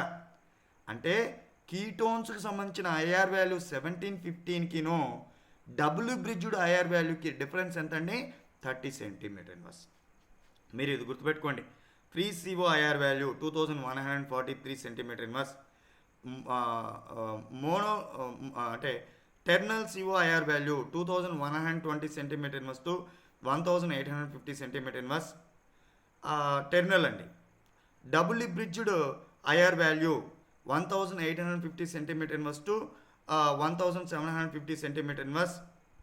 So triply bridged IR value less than 1750 centimeter inverse, less than 1750 centimeter inverse. So 1715 belongs to ketone. So దీన్ని బట్టి కీటోను డబుల్ బ్రిడ్జ్డ్ ప్యారల్స్ అని చెప్పచ్చు బాండింగ్లో. ఆ తర్వాత the bonding of CO to a metal can be described as consisting of 2 components అంట. అంటే మెటల్ కార్బనైల్స్లో the bonding of CO to a metal అంటే కార్బనైల్ లిగాండ్ మెటల్తో బాండింగ్ ఏదైతే మెటల్ కార్బనైల్ ఉందో can be described as consisting of 2 components. 2 విషయాలుగా చెప్పచ్చు. ఇక్కడే సిగ్మా బాండింగ్ పై బాండింగ్ గురించి చెప్తున్నాడు. ఆల్రెడీ మనం బోల్డెన్ సార్లు చదివాం, మళ్ళీ ఇంటా ఉన్నాం. 2 components. The first component is a 2 electron donation of the lone pair on carbon atom. మీరు ఆల్రెడీ చూసారు ఇందాక కార్బనైల్ లిగాండ్కి సంబంధించి లేదా కార్బన్ మోనాక్సైడ్ లిగాండ్కి సంబంధించినటువంటి molecular orbital electron configuration already చూశారు. చూసి ఏం చెప్పారు, కార్బన్ మీద లోన్ పేర్ ఆఫ్ ఎలక్ట్రాన్స్ ఉన్నాయని చెప్పారు. అదే చెప్తున్నాడు. The first component is 2 electron donation అంటే 1 lone pair of the lone pair on carbon. కార్బన్కి సంబంధించిన 2 electrons యొక్క donation. Coordination exclusively through the oxygen is extensively rare. Oxygen అవ్వదండి కార్బన్ ద్వారా. Into a vacant metal d orbital. Metal మీద ఉండే vacant డిఆర్టాల్కి లైగాండ్కి సంబంధించిన field occupied molecular ఆర్బిటాల్స్కి మధ్య బాండింగ్ జరిగింది. These electron donation makes the metal more rich, more electron rich. అంతేగా ligand మీద నుంచి ఎలక్ట్రాన్స్ ఎక్కడికి వచ్చినాయి, మెటల్ మీదకి వచ్చినాయి. అందుకని metal more electron rich. Ligand మీద ఎలక్ట్రాన్స్ పోయినాయి కదా, లైగాండ్ ఎలక్ట్రాన్ డెఫిషియెంట్ అవుతుంది. And in order to compensate for this increased electron density, కాబట్టి మెటల్ మీద ఎలక్ట్రాన్ డెన్సిటీ పెరిగింది. A filled metal d orbital can interact with the empty pi star orbital. కాబట్టి metal మీద electron excess ఉన్నాయి కాబట్టి ఈ electrons అనేటువంటివి interact with the empty pi star orbital on carbonyl ligand. Carbonyl ligand మీద ఉండేటువంటి empty pi star ఆర్బిటాల్స్కి electrons వస్తాయి. So to relieve itself of the added electron density. So కాబట్టి ఏదైతే మెటల్ మీద ఉండేటువంటి ఎక్సెస్ ఆఫ్ ఎలక్ట్రాన్ డెన్సిటీ ఇటు వచ్చిందో అప్పుడు మెటల్ మీద ఎలక్ట్రాన్ డెన్సిటీ అనేది తగ్గుతుంది. The second component is called as pi back bonding of pi back donation. దీని ఏమంటారంటే పై బ్యాక్ బాండింగ్ లేకపోతే పై బ్యాక్ డొనేషన్ అని అంటారు అని చెప్తున్నాడు. So the 2 components of this bonding are synergistic. అంటే ఏం లేదమ్మా, లైగాండ్ మెటల్కి ఎలక్ట్రాన్ డొనేట్ చేసినప్పుడు లైగాండ్ మీద పాజిటివ్ ఛార్జ్, మెటల్ మీద నెగిటివ్ ఛార్జ్. మెటల్ లైగాండ్కి ఎలక్ట్రాన్ డొనేట్ చేసినప్పుడు మెటల్ మీద పాజిటివ్ ఛార్జ్, లైగాండ్ మీద ఎలక్ట్రాన్ ఛార్జ్ నెగిటివ్ ఛార్జ్ వస్తుంది. లైగాండ్కి సంబంధించిన నెగిటివ్ ఛార్జ్ మెటల్కి సంబంధించిన పాజిటివ్ ఛార్జ్ని, మెటల్కి సంబంధించిన నెగిటివ్ ఛార్జ్ని లైగాండ్కి సంబంధించిన పాజిటివ్ ఛార్జ్ మధ్య ఇంట్రాక్షన్స్ ఉంటాయి. ఈ ఇంట్రాక్షన్స్ని సినర్జిక్ ఇంట్రాక్షన్స్ అంటారు. సినర్జిక్ ఇంట్రాక్షన్స్ చెప్పకుండా మీకు ఎవడన్నా మెటల్ కార్బనైల్స్ చెప్తే అది వేరే కథ. ఓకే, ఆయనకి మెటల్ కార్బనైల్స్ మీద అంటే సినర్జిక్ ఇంట్రాక్షన్ ఇక్కడ మూలం. సో దీని సినర్జిటిక్ అన్నాడు ఆ bonding. So more the sigma donation by the carbonyl or the sigma donors on the metal centre, stronger is the pi back bonding interaction. అంటే carbon ligand sigma bonding ఎక్కువ ఇస్తే metal మీద electron density ఎక్కువ పెరుగుతుంది కాబట్టి పై back bonding కూడా ఎక్కువ జరుగుతుందని చెప్తున్నాడు. So notice that although this involves the occupation of a pi star orbital on the CO. ఎప్పుడైతే మెటల్ ఎలక్ట్రాన్స్ని COకి ఇచ్చిందో అప్పుడు CO మీద ఏమవుతుంది, ఎలక్ట్రాన్ డెన్సిటీ అనేది పెరుగుతుంది. ఇక్కడ చెప్తున్నా నోటీస్ దట్, గమనించాల్సిన విషయం ఏంటంటే although this involve the occupation of pi star orbital on the CO మీద ఉండే పై స్టార్ ఆర్బిటాల్ ఫిల్ అవ్వడం అనేది కూడా జరుగుతుంది. It is still a bonding interaction as far as the metal centre is concerned అంటున్నాడు. సో ఇట్ ఈస్ దీని interaction అమ్మ ఇది కంటిన్యూస్గా జరుగుతూ ఉంటుంది. కార్బన్ లిగాండ్కి సంబంధించిన పాజిటివ్ ఛార్జ్ని మెటల్కి సంబంధించిన నెగిటివ్ ఛార్జ్, మెటల్కి సంబంధించిన పాజిటివ్ ఛార్జ్ని కార్బన్ లిగాండ్కి సంబంధించిన నెగిటివ్ ఛార్జ్ రెండు ఒకదాంతో ఒకటి ఇంటరాక్ట్ అవ్వడం ఉంటుంది. It's a continuous process. There is a fundamental similarity between the nature of carbonyl metal bonding and that of alkene, acetylenes, phosphines and dihydrogen అంట. ఈ synergic interactions అనేటువంటిది ఇది గుర్తుపెట్టుకోవాలి మీరు. క్యారెక్టరిస్టిక్స్ అమ్మా, జనరల్ క్యారెక్టరిస్టిక్స్. మెటల్ కార్బనైల్ సంబంధించిన general క్యారెక్టరిస్టిక్స్లో one of the general characteristic ఏంటంటే metal carbonyls are involved in synergic interactions. అది. So there is a fundamental similarity between the nature of carbonyl metal bonding, అంటే metal కార్బనైల్లో ఉండేటువంటి metal carbonyl బాండింగ్కి, అట్లాగే and that of alkyne, metal ఆల్కిన్స్కి, metal ఎసిటిలిన్స్కి, metal ఫాస్ఫైన్స్కి అండ్ మెటల్ డైహైడ్రోజన్. అంటే మెటల్ కార్బనైల్స్ ఏ రకంగా అయితే సినర్జిక్ ఇంటరాక్షన్స్లో ఇన్వాల్వ్ అవుతున్నాయో, మెటల్ కార్బనైల్స్ ఏ రకంగా అయితే సినర్జిక్ ఇంటరాక్షన్స్లో ఇన్వాల్వ్ అవుతున్నాయో, రేపు మీరు ఆర్గానో మెటాలిక్స్ చదివేటప్పుడు చదవబోయేటువంటి మెటల్ ఆల్కిన్స్ సినర్జిక్ ఇంటరాక్షన్స్లో ఇన్వాల్వ్ అవుతాయి, మెటల్ ఎసిటిలిన్స్ లేదా మెటల్ ఆల్కైన్స్ సినర్జిక్ ఇంటరాక్షన్స్లో ఇన్వాల్వ్ అవుతాయి, మెటల్ ఫాస్ఫైన్స్ సినర్జిక్ ఇంటరాక్షన్స్లో ఇన్వాల్వ్ అవుతాయి, అండ్ మెటల్ డైహైడ్రోజన్ కాంప్లెక్సెస్ అనేటువంటి కూడా సినర్జిక్ ఇంటరాక్షన్స్లో ఇన్వాల్వ్ అవుతాయి. అంటే దీన్ని బట్టి మనకు అర్థమవుతుంది ఏంటంటే మెటల్ కార్బనైల్స్లో ఉండే బాండింగు, మెటల్ ఆల్కిన్స్లో ఉండే బాండింగు, మెటల్ ఎసిటిలిన్స్లో ఉండే బాండింగు, మెటల్ ఫాస్ఫైన్స్లో ఉండే బాండింగు, మెటల్ డైహైడ్రోజన్లో ఉండే బాండింగు ఒకటేను. ఇవన్నీ కూడా మెటల్ కార్బనైల్స్లో బాండింగ్ని ఫాలో అవుతున్నాయి. కాబట్టి మనం మెటల్ కార్బనైల్స్ యొక్క బాండింగ్ని బాగా అర్థం చేసుకోవాలి అనే విషయం మనకు అర్థమవుతుంది. So these occupation of the pi star on CO does lead a decreased bond order. ఇప్పుడు చూడండి, CO మీదకి ఎలక్ట్రాన్స్ రావడం కారణంగా ఏమైంది, రిడక్షన్ జరిగిందిగా carbon oxygen bond. So does lead to decrease bond order in the carbon monoxide molecule itself. Carbon, ఇప్పుడు చూడమ్మా, metal carbon మోనాక్సైడ్కి ఎలక్ట్రాన్స్ ఇచ్చినప్పుడు కార్బన్ ఆక్సిజన్ బాండ్ మీద ఎడిషన్ ఆఫ్ ఎలక్ట్రాన్స్ జరిగి బాండ్ ఆర్డర్ తగ్గుతుంది. బాండ్ ఆర్డర్ తగ్గిందంటే ఏమైంది, రిడక్షన్లో అయితే IR వాల్యూ కూడా తగ్గుతుంది కదా. సో కాబట్టి ఇక్కడ ఏం చెప్పాడు, these occupation of pi star on CO, carbon monoxide లిగాండ్కి సంబంధించిన pi star antibonding molecular orbital fill అవ్వడం అనేది lead to a decreased bond order in the carbon monoxide. Carbon మోనాక్సైడ్కి సంబంధించినటువంటి బాండ్ ఆర్డర్ని తగ్గుదలకు కారణమవుతుంది molecule itself. The consequences that we might expect if the CO bond order was reduced. దీని పరిణామం ఏమవుతుంది, కార్బన్ ఆక్సిజన్కి సంబంధించినటువంటి బాండ్ ఆర్డర్ అనేది తగ్గడానికి కారణమవుతుంది. Would be a lengthening of the CO bond. Carbon oxygen bond order తగ్గుతుంది, IR value తగ్గుతుంది, carbon oxygen bond length పెరుగుతుంది. బాండ్ ఆర్డర్ తగ్గితే బాండ్ లెంత్ పెరుగుతుంది, అదే ఇక్కడ చెప్పాడు. Shortening of the metal carbon bond and decreases in the carbon stretching frequency in IR spectra. కాబట్టి carbon ఆక్సిజన్కి సంబంధించిన IR వాల్యూ తగ్గుతుంది, స్టిచ్చింగ్ ఫ్రీక్వెన్సీ IR వాల్యూ తగ్గుతుంది, మెటల్ కార్బన్ బాండ్ లెంత్ తగ్గుతుంది, బాండ్ ఆర్డర్ పెరుగుతుంది. అంతేగా చెప్పా, metal carbon bond order, carbon oxygen bond order రెండు వైస్ వర్సా, రెండు ఒకదానికి ఒకటి రివర్స్ ఉంటాయి. మెటల్ కార్బన్ బాండ్ లెంత్ పెరిగితే కార్బన్ ఆక్సిజన్ బాండ్ లెంత్ తగ్గుతుంది, మెటల్ కార్బన్ బాండ్ లెంత్ తగ్గితే కార్బన్ ఆక్సిజన్ బాండ్ లెంత్ పెరుగుతుంది, రెండు రివర్స్ ఉంటాయని చెప్పా. సో అది IR వాల్యూ ఎప్పుడు తగ్గుతుంది, ఎక్కడ దొరుకుతుంది, అక్కడ చెప్పింది ఇక్కడ మళ్ళీ ఇప్పుడు మళ్ళీ ఒకసారి చూస్తారు మీరు అంతే. As the electron density on metal centre increases, metal సెంటర్కి సంబంధించినటువంటి ఎలక్ట్రాన్ డెన్సిటీ పెరిగితే, as the electron density on the metal centre increases, metal మీద ఎలక్ట్రాన్ డెన్సిటీ పెరిగితే more pi back bonding to the CO metal, అంటే CO bonding, pi back bonding అనేది ఎక్కువ జరుగుతుంది. This weakens the CO bond further by pumping more electron density into the formally empty pi star antibonding. CO bond order ఇంకా తగ్గుతుంది. So these increases the metal carbon bond strength making it more double bond like. ఇక్కడ చెప్తున్నాడు చూడండి, ఇక్కడ ఏం చెప్పాడని జాగ్రత్త చూడమ్మా. As the electron density on the metal centre increases, metal మీద ఎలక్ట్రాన్ డెన్సిటీ పెరిగితే more pi back bonding, metal లైగాండ్కి electrons ఇస్తుంది కాబట్టి పై బ్యాక్ బాండింగ్ అనేది ఎక్కువగా జరుగుతుంది. To the CO ligand takes place. These weakens the CO bond, carbon oxygen bond ఇది తగ్గిస్తుంది. Further by pumping more electron density into formally empty carbon ligand మీద ఉండే పై star antibonding molecular ఎలక్ట్రాన్స్ని పంపించి ఇంకా తగ్గిస్తుంది. These increase the metal carbon oxygen bond strength making it more double bond. అంటే మెటల్కి కార్బన్కి మధ్య డబుల్ బాండ్ క్యారెక్టర్ని ఇస్తుంది. ఇదిగోండి ఇక్కడ చూపించాడు, మెటల్కి కార్బన్కి మధ్య double bond character, double bond like that is the resonance structure M double bond C double bond O. So అంటే మెటల్కి కార్బన్కి మధ్య డబుల్ బాండ్ పెరిగి కార్బన్కి ఆక్సిజన్కి మధ్య ఉన్న ట్రిపుల్ బాండ్ డబుల్ బాండ్గా మారింది, బికమ్స్ మోర్ ఇంపార్టెంట్ అది. సో ఇది ఒకటి. తర్వాత ఇక్కడ చూడండి, సిగ్మా బాండ్ చెప్పాడు. MT ఇదిగోండి, సిగ్మా బాండ్ ఎప్పుడు ఫామ్ అయింది, పై బాండ్ ఎప్పుడు ఫామ్ అయిందంటే కార్బన్ ఆక్సిజన్ లిగాండ్కి సంబంధించినటువంటి కార్బన్ మీద lone pair of electrons, filled electrons, metal మీద ఉండేటువంటి MTD ఆర్బిటాల్స్కి ఎలక్ట్రాన్స్ ఇచ్చినప్పుడు సిగ్మా బాండ్ ఫామ్ అవుతుంది. మెటల్ మీద ఉండేటువంటి ఫిల్డ్ D అటామిక్ ఆర్బిటాల్స్, కార్బన్లో ఉండేటువంటి MT అటామిక్ ఆర్బిటాల్స్కి మధ్య ఎలక్ట్రాన్స్ ట్రాన్స్ఫర్ జరిగినప్పుడు పై బాండ్ ఫామ్ అవుతుంది. Orbital overlap for pi sigma and pi bonding in metal carbonyls. ఇది క్లియర్ మీకు. ఇంకా అసలు కథకు వచ్చాడు. ఇవి బాగా ప్రాక్టీస్ చేయాలి మీరు ఎంత ప్రాక్టీస్ చేస్తే అంత మంచిది, గుర్తుపెట్టుకోండి. Variation in CO in the first row transition metal carbonyls మీకు ఇచ్చేసాడు.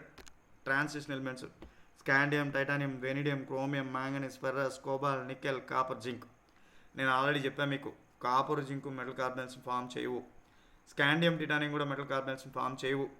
ఒకవేళ ఏదైనా మెటల్ కార్బనైల్స్ ఫామ్ చేస్తే రీసెంట్గా వచ్చినవి అయి ఉంటాయని చెప్పేసి మీకు ఆ క్లాసెస్లో చెప్పున్నా. అంటే మీకు తీసేస్తే vanadium, chromium, manganese, iron, cobalt, nickel form చేసిన మెటల్ కార్బనైల్స్ సంబంధించి ఐఆర్ వాల్యూస్ ఏవైతే ఉన్నాయో అవి ఇక్కడ మీకు ఒక టేబుల్లో ఇచ్చున్నాడు. మీరు ఒకసారి జాగ్రత్త చూస్తే ఫ్రీ సిఓకి సంబంధించినటువంటి ఐఆర్ వాల్యూ ఎంత ఉంటుందమ్మా? 2143 ఉంటుందంట. ఇందాక చూశారు కదా, ఫ్రీ సిఓకి సంబంధించిన ఐఆర్ వాల్యూ 2143. ఇంకొక గొప్ప విషయం ఏంటంటమ్మా, రీసెంట్గా జరిగిన ఒక సిఎస్ఐఆర్ ఎగ్జామ్లో ఇది అడిగాడు. BH3CO గుర్తుందా? తట్టిందా? మనం బిట్స్ చేసేటప్పుడు BH3COకి సంబంధించి చేయలేకపోయాం లాస్ట్ ఎగ్జామ్లో. గుర్తొచ్చిందా, గుర్తు రాలేదా? అమ్మాయిలు ఉన్నారా?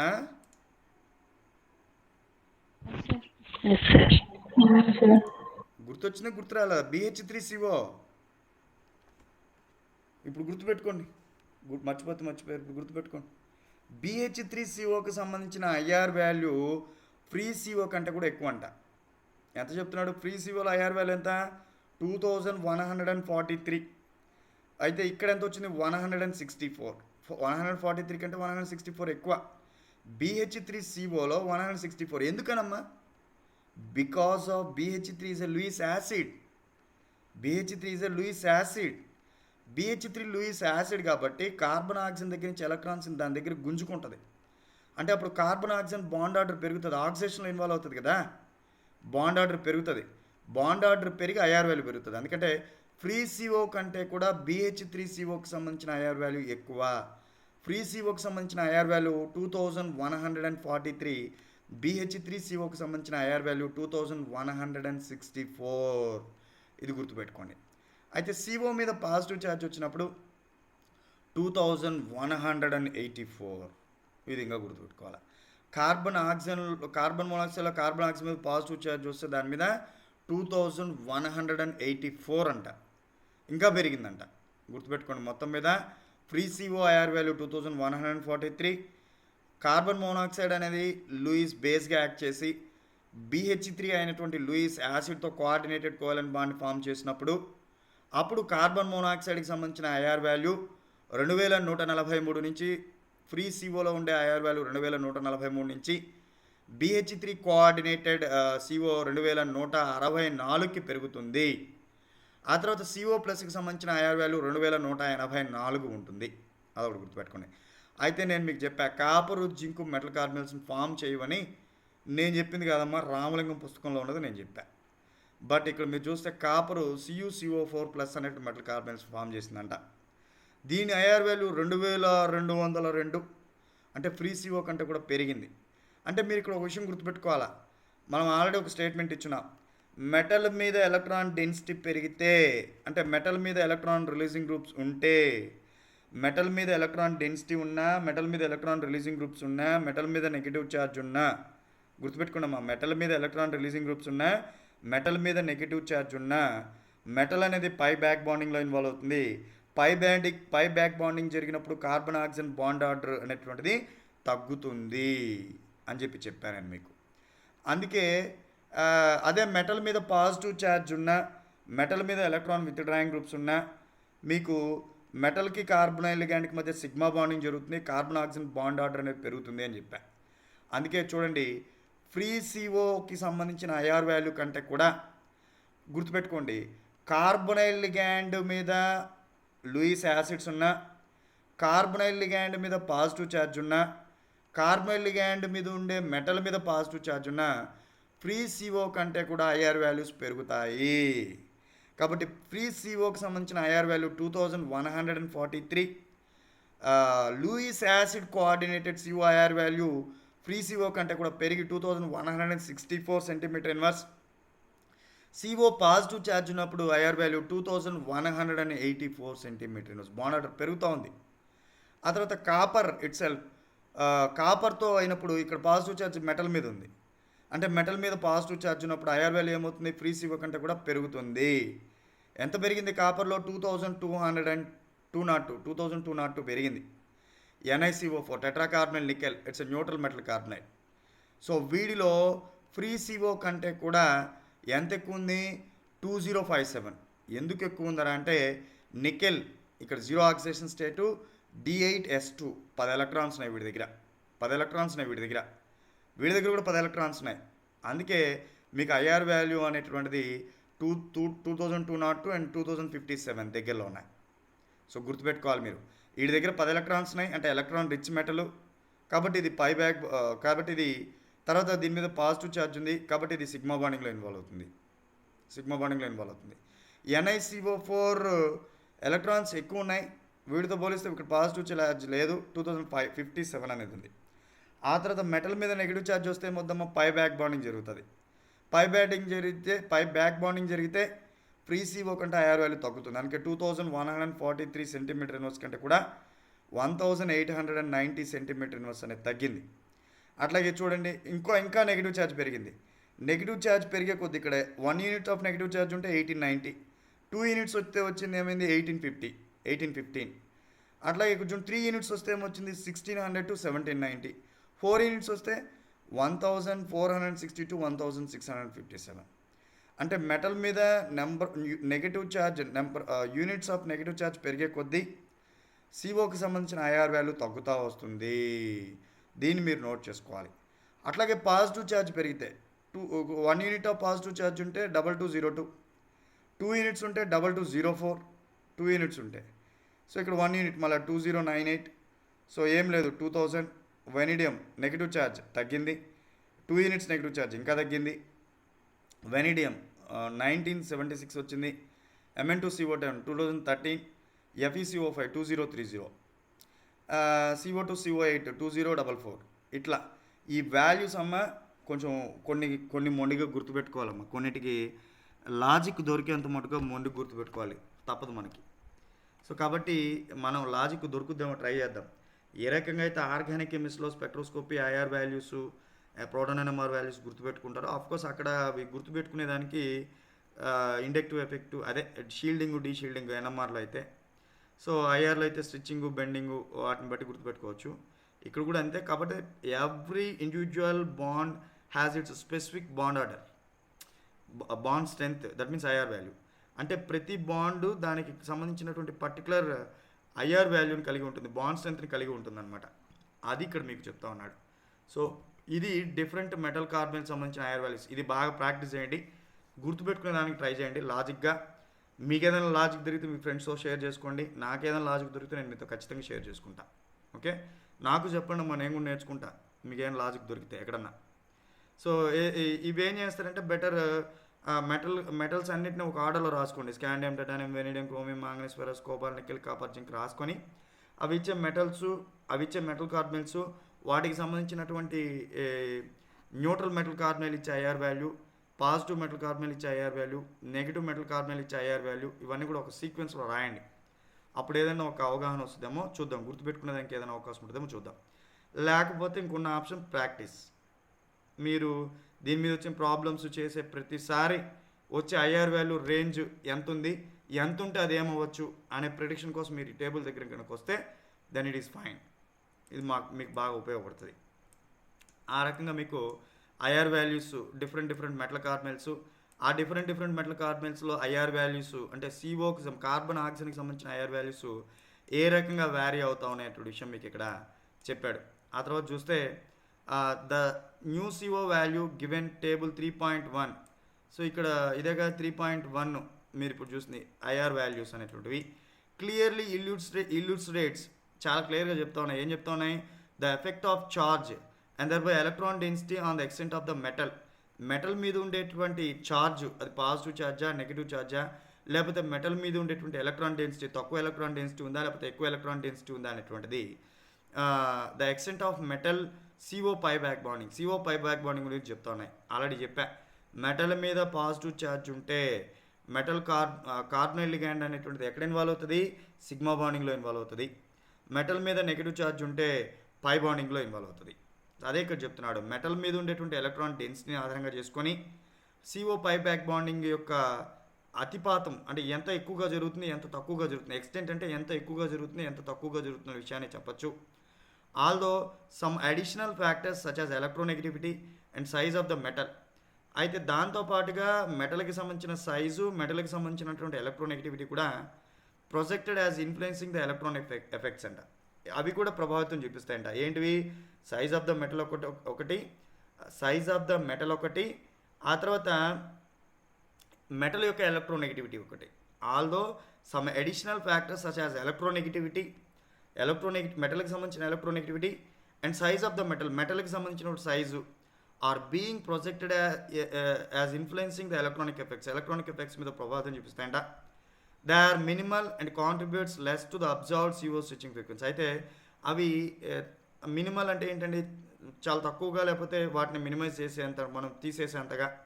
Contributes less to the observed CO stretching అంటే మనం అబ్జర్వ్ చేసిన CO ఫ్రీక్వెన్సీస్ కంటే కూడా ఇవి ప్రభావం చూపడం కారణంగా వచ్చేటువంటి IR వాల్యూస్ చాలా తక్కువగా ఉంటాయని చెప్పి ఒక స్టేట్మెంట్ ఇచ్చాడు. ఆ తర్వాత చూస్తే మీకు the donor acceptor ability of the ligands on a metal has a considerable effect on the absolute amount of the electron density on the metal. అంటే కార్బైల్ లిగాండ్కి సంబంధించిన డొనేట్ చేసేటువంటి క్యాపబిలిటీ కానీ, లేదా కార్బైల్ లిగాండ్కి సంబంధించి యాక్సెప్ట్ చేసేటువంటి క్యాపబిలిటీ కానీ, the donor acceptor ability of the ligand on a metal has considerable effect on the absolute amount of electron density on metal. So metal మీద electron density అనేటువంటిది డోనర్ యాక్సెప్టర్ ఎబిలిటీ మీద ఆధారపడి ఉంటుందంట. Ligands అంటే ఏంటి? Metal కార్బైల్స్లో carbonyl ligand ఒక్కటే ఉంటే there is no problem. But metal కార్బైల్స్లో కార్బైల్ లిగాండ్ కాకుండా ట్రైఫ్లోరోఫాస్ఫైన్స్ కానీ, ట్రైక్లోరోఫాస్ఫైన్స్ కానీ, ట్రైమిథాక్సి ఫాస్ఫైన్స్ కానీ, ట్రయాల్కైల్ ఫాస్ఫైన్స్ కానీ, ట్రైమిథైల్ ఎమిన్స్ అనేటువంటి ట్రయాల్కైల్ ఎమిన్స్ అనేటువంటి ఫామ్ అయినప్పుడు అంటే ఏంటి? కార్బైల్ లిగాండ్ కాకుండా వేరే లిగాండ్ వచ్చింది కదా, ఆ లిగాండ్ ఎలక్ట్రాన్స్ని ఇస్తుందా లేదా ఆ లిగాండ్ ఎలక్ట్రాన్స్ని తీసుకుంటుందా అనే దాన్ని బట్టి the donor acceptor ability of the లైగాండ్స్కి సంబంధించిన డోనార్ యాక్సెప్టర్ ఎబిలిటీని బట్టి అనే మెటల్ మీద దాన్ని బట్టి has considerable effect on the absolute amount of electron density on the metal మీద ఎలక్ట్రాన్ డెన్సిటీ అనేది మారుతూ ఉంటుంది అని చెప్తున్నాడు. These natural effects the CO infrared stretching frequencies of metal carbonyls when other ligands are present on the some metal center. అంటే metal కార్బైల్స్లో metal మీద కార్బైల్ ligands కాకుండా వేరే లిగాండ్స్ ఏమైనా వచ్చినట్లయితే ఆ లిగాండ్స్ ఎలక్ట్రాన్స్ డొనేట్ చేసేటటువంటి లేదా ఆ లిగాండ్స్ ఎలక్ట్రాన్స్ని యాక్సెప్ట్ చేసేటటువంటి తత్వాన్ని బట్టి మెటల్ కార్బైల్స్ అనేటువంటివి వాటికి సంబంధించిన బాండింగ్ ఆధారపడి ఉంటుంది అని చెప్పాడు. Ligands which are trans to CO can have a particularly large effect అని ఇక్కడ ఇది నోట్ చేసుకున్నామా, ఈ పాయింట్ నోట్ చేయండి. Ligands which are trans to CO carbonyl లిగాండ్కి ట్రాన్స్గా ఉండేటువంటి ligands can have particularly large effect on the ability of the CO ligand to effectively pi back donation to the metal. అంటే carbonyl లిగాండ్కి trans పొజిషన్లో ఉండే carbonyl ligand pi back బాండింగ్లో involve అయ్యేదాన్ని ప్రేరేపిస్తుందంట. ఇది గుర్తుపెట్టుకోండమ్మా, నేను మీకు చెప్పా ఒక పుస్తకం చదివేటప్పుడు ఆ పుస్తకంలో బిట్టుగా అడగడానికి ఏదో అవకాశం ఉందో దాన్ని మీరు నోట్ చేసుకోవాలని చెప్పా. ఇక్కడ నేనేం చెప్తున్నాడు? Ligands which are trans to CO carbonyl లిగాండ్కి ట్రాన్స్లో ఉండేటువంటి ligands can have a particularly large effect on the ability of the CO ligand to effectively pi back bond to the మెటల్తో పై బ్యాక్ బాండింగ్లో ఇన్వాల్వ్ అయ్యేదానికి ఎక్కువ ప్రేరేపిస్తాయంట. అంటే carbonyl లిగాండ్కి ట్రాన్స్పోజిషన్లో కనుక వేరే లైగాండ్ ఉన్నప్పుడు ఆ లైగాండ్ కార్బొనైల్ లిగాండ్ని మెటల్తో పై బ్యాక్ బాండింగ్లో ఇన్వాల్వ్ అయ్యేదానికి ప్రేరేపిస్తుంది అని చెప్తున్నాడు. Thus, true trans pi back bonding ligands will compete for the metal d orbital electron density, weakening each other's effect metal ligand pi back bonding. అట్లా అదేవిధంగా two trans pi bonding ligands metal మీద రెండు అటొకటి ఇటొకటి రెండు ఉన్నాయనుకోండి. Thus two trans pi bonding ligands will compete for the metal d orbitals. రెండు ట్రాన్స్ ligands కనుక మెటల్లో ఉండేటువంటి డి ఆర్టాల్స్ని తీసుకునే దానికి పోటీ పడితే వీకింగ్ ఈచ్ అదర్స్ ఎఫెక్ట్ రెండు ఒకదానొకటి క్యాన్సిల్ అవుతాయంట. అప్పుడు మెటల్ లైగాండ్ పై బాండింగ్ కూడా తగ్గుతుందంట. ఇక్కడ రెండు విషయాలు గుర్తుపెట్టుకోవాలి మీరు. ఒకటి ఏంటంటే మీకు ఇచ్చినటువంటి మెటల్ కార్బనల్ కాంప్లెక్స్లో ఈయన చెప్తుంది ఇక్కడ ఏంటంటే, మీకు ఇచ్చినటువంటి మెటల్ కార్బనల్ కాంప్లెక్స్లో కార్బొనైల్ లిగాండ్ కాకుండా వేరే ఏదన్నా లైగాండ్ ఉన్నప్పుడు ఆ లైగాండ్ ఎలక్ట్రాన్స్ని డొనేట్ చేస్తుందా లేదా ఆ లైగాండ్ ఎలక్ట్రాన్స్ని యాక్సెప్ట్ చేస్తుందా అనే దాన్ని బట్టి కార్బొనైల్ లిగాండ్కి సంబంధించినటువంటి స్ట్రెచింగ్ ఫ్రీక్వెన్సీస్ ఆధారపడి ఉంటాయని చెప్పి ఒక మాట చెప్పాడు.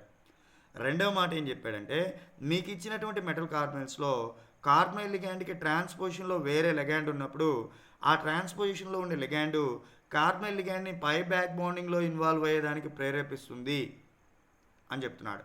సో పై బ్యాక్ బాండింగ్లో ఇన్వాల్వ్ అయిందంటే ఐఆర్ వాల్యూ ఏమవుతుందంటే ఆటోమేటిక్గా తగ్గుతుంది. అయితే రెండు లైగాండ్స్ కనుక ట్రాన్స్పోజిషన్లో ఉంటే, సిఓ లైగాండ్కి రెండు లైగాండ్స్ కనుక ట్రాన్స్పోజిషన్లో ఉంటే thus two trans pi bonding ligands will compete for the metals. రెండు లైగాండ్స్ ట్రాన్స్పోజిషన్లో ఉండి ఆ రెండు కనుక మెటల్లో ఉండే డిఆర్ ఎలక్ట్రాన్స్తో కాంపిటీట్ అయితే వీకింగ్ ఈచ్ అదర్స్ ఎఫెక్ట్, ఒకదాన్ని ఒకటి రెండు క్యాన్సిల్ చేసుకుంటాయంట మెటల్ లైగాండ్ పై బ్యాక్ బాండింగ్. అమ్మా చెప్పమ్మా. సార్ దీనికి ఎగ్జాంపుల్ సిఓకి ట్రాన్స్ లో సిఎన్ పెట్టుకోవచ్చు కదండి సార్? పెట్టచ్చు. సిఓకి ట్రాన్స్ లో సిఎన్ రెండు క్యాన్సిల్ అయ్యేది. చూద్దాం మనం మళ్ళీ ఇవి ఎక్స్పెరిమెంటల్గా చేసేటప్పుడు, ఐ మీన్ ప్రాబ్లమ్స్ చేసేటప్పుడు మళ్ళీ చేద్దాం. సైనైడ్స్ పెట్టుకోవచ్చు, ట్రయాల్కైల్ ఫాస్ఫిన్స్ పెట్టచ్చు, హైడ్రోజన్ పెట్టచ్చు, H2 ఏమన్నా లైగాండ్ మీరు అక్కడ పెట్టినప్పుడు. తర్వాత చూడమ్మా, if the ligand trans to CO is a sigma donor ligand. అయితే ఇక్కడ మళ్ళీ చెప్తున్నాడమ్మా, ట్రాన్స్పోజిషన్లో ఉండే లైగాండ్ నేచర్ కూడా తెలియాలి. కార్బొనైల్ లిగాండ్కి ట్రాన్స్పోజిషన్లో ఉండే లైగాండ్ సిగ్మా డోనర్ అయితే అంటున్నాడు ఆయన. అంటే అది పై యాక్సెప్టర్ అవ్వదు, పై ఎస్డికల్ అయితే పై యాక్సిలెట్ అవ్వదు. సిగ్మా డోనర్ అయితే అంటే మీకు ఇప్పుడు ఒక విషయం క్లారిటీ వచ్చిండాల, లైగాండ్స్లో ఎవడు సిగ్మా డోనరు, ఎవడు పై డోనరు, ఎవడు పై యాక్సెప్టరు అనేది ఒక అవగాహన రావాలా. అది ఉంటేనే ఇవి చేయగలుగుతారు, గుర్తుపెట్టుకోండి. సిఓ ఇక్కడ ఇప్పుడు చూస్తే, if the ligands trans to సిఓకి ట్రాన్స్లో ఉండేటువంటి ligand is a sigma donor ligand, sigma donor అయితే it will increases the metal carbonyl bond strength. ఇదేం చేస్తున్నాడు, it will increase the metal carbon bond strength, metal carbon bond స్ట్రెంత్ని పెంచుద్దంట. అదే అక్కడ ట్రాన్స్లో ఉన్నది పై యాక్సెప్టర్ అయితే తగ్గిస్తుంది అని చెప్తున్నాడు. So by allowing unrestricted metal to carbon back bonding, so table 3.2 shows the effect of a series of trans ligands on the CO. Infrared switching frequencies of FAC isomers of MoCO3L3, pyridine and other amines are not very strong sigma donors, and they are even whose pi back bonding ligands, so the CO has virtually no competition for pi back bonding, which results in lower CO values అని చెప్తున్నాడు. ఒక్క నిమిషం అమ్మా. So the interesting trends are observed in the infrared of carbonyl complexes that are both consist with the concept of pi back bonding అని చెప్తున్నాడు. అయితే ఇవి మనం వర్కౌట్ చేయాలి వీటిని, ఇది ఏదో వర్క్ మనము చేస్తే కాదు, వీటిని తీసుకొని ఐఆర్ వాల్యూస్ ఇక్కడ ఈయన ఏదైతే కాన్సెప్ట్ సిఓ లైగాండ్కి ట్రాన్స్పోజిషన్లో ఉండేటువంటి లైగాండ్ నేచరు సిఓకి సంబంధించినటువంటి ఐఆర్ వాల్యూస్ మీద ఏ రకమైన ప్రభావితం చూపిస్తున్నాయి అనేది ఏదైతే చెప్పాడో దీని మీద మనం వర్కౌట్ చేయాలన్నమాట. సో అది రేపు క్లాస్లో చేద్దాం. రేపు క్లాస్లో దీనికి సంబంధించి కొంత కంటెంట్ ఉంటుంది. ఆ కొంత కంటెంట్ ఏదైతే ఉందో రేపు క్లాస్లో చేద్దాం ఇది, ఓకేనా? ఎందుకంటే ఇప్పుడు ఇది ఈ రెండు మాటలు చూడండి ఒకసారి, చూద్దాం ఏం చెప్పాడో. ఆయన ఏం చెప్తున్నాడంటే ఇక్కడ దాకా క్లియర్. మీకు ఇక్కడ ఏం చెప్పంటే, ligands which are trans to CO, carbonyl లిగాండ్కి ట్రాన్స్పోజిషన్లో ఉండే ligands can have a particularly large effect on the ability of CO ligand to effectively pi back bond donation on the metal. అంటే కార్బొనైల్ లిగాండ్ పై బ్యాక్ బాండింగ్లో involve అవ్వడాన్ని carbonyl లిగాండ్కి ట్రాన్స్పోజిషన్లో ఉండేటువంటి ligand అనేది ఎక్కువగా ప్రభావితం చూపిస్తుంది అని చెప్పాడు. అయితే ఇక్కడ ఆయన అది సిగ్మా డోనర్ లిగాండా పై డోనర్ లిగాండ్ అనేది చెప్పాల. ఏదైనా ఒక లైగాండ్ కార్బొనైల్ లిగాండ్కి ట్రాన్స్పోజిషన్లో ఉంటే, ligands which are trans to CO, carbonyl ligand ki transposition lo undeటువంటి ligands can have a particularly large effect on the ability of CO ligands to effectively pi back donation to the metal తో pi back bonding లో involve అవ్వడానికి carbonyl ligand కి సంబంధించినటువంటి ఎబిలిటీని carbonyl ligand కి transposition లో ఉండేటువంటి ligand effect చేస్తుంది అని చెప్పాడు. Thus two trans pi back bonding ligands ఇప్పుడు ఇక్కడ చెప్పాడు 2 trans pi back bonding ligands will compete for the metal d electron density. ఇప్పుడు రెండు ట్రాన్స్ లిగాండ్స్ దస్ అన్నాడమ్మా 2 trans pi back bonding ligands అంటే ఇక్కడ రెండు ఎవరండి, రెండు పై బ్యాక్ బాండింగ్ లిగాండ్స్ అని చెప్తున్నాడు. ఎవడు రెండు పై బ్యాక్ బాండింగ్ లిగాండ్స్? ఒకటి CO, ఒకటి మనకి మెటల్ కార్బనైల్స్లో ఉండేటువంటి కార్బనైల్ లిగాండ్ అనేది పై బ్యాక్ బాండింగ్ లిగాండ్. రెండు వీడికి ఆపోజిట్లో ట్రాన్స్లో ఉన్నాడు పై బ్యాక్ బాండింగ్ లిగాండ్. అంటే ఇక్కడ ఈయన చెప్పింది పై బ్యాక్ బాండింగ్ లిగాండ్ గురించే. Ligands which are trans to CO, ఇక్కడ తీసుకునేట్టు లైగాండ్స్ ఏంటంటే పై డోనర్ లిగాండ్స్. ఇక్కడ ఈయన ఏ రకంగా అయితే సిగ్మా డోనర్ లిగాండ్స్ అని చెప్పాడో అట్లాగే ఇక్కడ రాసుకోండి పై donor ligands which are trans to CO. Pi donor ligands which are trans to CO can have a particularly large effect on the ability of the CO ligand to effectively pi back bond to the metal అని చెప్తున్నాడు. అంటే మెటల్ కార్బనైల్స్లో carbonyl లిగాండ్కి trans పొజిషన్లో carbonyl ligand ఏ రకంగా అయితే పై back bonding అయిందో అట్లాగే ఇంకొక పై బ్యాక్ బాండింగ్ లిగాండ్ కనుక ఉంటే ఆ రెండు కూడా the 2 trans pi bonding ligands will compete for the metal d orbitals. అంటే ఏంటి, కార్బనైల్ లిగాండ్ మెటల్ దగ్గర ఉండే డి ఎలక్ట్రాన్స్ని తన పక్కకు లాక్కోవాలని చూస్తుంది. అట్లాగే అటువైపు నుండేటువంటి కార్బనైల్ లిగాండ్ కూడా అటువైపు నుండే ఇంకొక పై యాక్సెప్టింగ్ లిగాండ్ లేకపోతే పైఎస్డిక్ ఆర్ పైఎక్సైటిక్ లిగాండ్ కూడా ఎలక్ట్రాన్ డెన్సిటీ తన వైపు లాక్కోవాలని చూస్తుంది. అంటే రెండు కార్బనైల్ లిగాండ్స్ ఎలక్ట్రాన్స్ని తన వైపు లాక్కోవాలని చూస్తాయి. అప్పుడు ఏమవుతుంది, weakening each other's effect metal ligand. వాడు లాగుతున్నాడు, వీడు లాగుతున్నాడు, ఎవడో ఒకరు లాగితే బాగానే ఉంటుంది. ఇద్దరు లాగుతున్నప్పుడు ఏమవుతుంది, పై బ్యాక్ బాండింగ్ని ఫామ్ చేసే క్యాపబిలిటీ తగ్గిపోతుంది. So pi back bonding causes what అండి, పై బ్యాక్ బాండింగ్ ఏమవుతుంది, ఎలక్ట్రాన్ డెన్సిటీ పెంచుద్దా ఎలక్ట్రాన్ డెన్సిటీని తగ్గించుద్దా, అది తెలుసుకోవాలి. పై బ్యాక్ బాండింగ్ ఏమవుద్దమ్మా, పై బ్యాక్ బాండింగ్ జరిగినప్పుడు మెటల్ ఎలక్ట్రాన్స్ని COకి ఇస్తే CO బాండ్ తగ్గుద్ది. ఆయన ఏమంటున్నాడు, ట్రాన్స్పోజిషన్లో కనుక పై యాక్సెప్టింగ్ లెగాండ్ ఉన్నప్పుడు పై బ్యాక్ బాండింగ్ అనేది కొంత తగ్గుతుందంట. పై బ్యాక్ బాండింగ్ తగ్గిందంటే CO వాల్యూ పెరుగుద్ది. పై బ్యాక్ బాండింగ్ తగ్గిందంటే CO వాల్యూ పెరుగుద్ది. ఇది గుర్తుపెట్టుకోండి. మీకు ఇచ్చినటువంటి మెటల్ కార్బనైల్స్లో కార్బనైల్ లిగాండ్కి ట్రాన్స్పోజిషన్లో పై ఎసిడిక్ ఆర్ పై యాక్సిలర్టిక్ ఆర్ పై యాక్సెప్టింగ్ లిగాండ్ కనుక ఉన్నట్లయితే వాడు మెటల్కి సంబంధించిన డి ఎలక్ట్రాన్ డెన్సిటీని వాడి వైపు లాక్కుంటాడు. అట్లాగే మెటల్ కూడా ఈ కార్బనైల్ లిగాండ్ కూడా డి ఆర్బిటాల్ ఎలక్ట్రాన్ డెన్సిటీని వాడి వైపు లాక్కుంటాడు. వీళ్ళిద్దరూ ఒకళ్ళొకరు వాళ్ళ వైపు లాక్కోవడం కారణంగా metal pi back bonding capacity అనేది తగ్గిపోతూ ఉంది. Metal pi back bonding capacity తగ్గినప్పుడు COIR వాల్యూ పెరిగేదానికి అవకాశం ఉంటుంది. అదొకటి గుర్తుపెట్టుకోండి. ఆ తర్వాత ఇది ligand trans to CO is sigma donor ligand. లైగాండ్కి ఆపోజిట్గా ఉండే లిగాండ్ సిగ్మా డోనర్ కనుక అయితే, సిగ్మా డోనర్ అంటే ఏంటండి, వాడు ఎలక్ట్రాన్స్ని మెటల్కి ఇస్తాడు. అప్పుడు మెటల్ మీద ఎలక్ట్రాన్ డెన్సిటీ పెరుగుతుంది. It will increases the metal CO bond strength అంట. ఎవరికి, మెటల్కి కార్బన్కి మధ్య బాండ్ స్ట్రెంత్ పెంచుద్ది, but not carbon oxygen bond strength. అప్పుడు ఏమైందమ్మా, ఇప్పుడు చూడండి, మీకు లైగాండ్కి ట్రాన్స్పోజిషన్లో ఉంది ఎలక్ట్రాన్ రిలీజింగ్ గ్రూపు.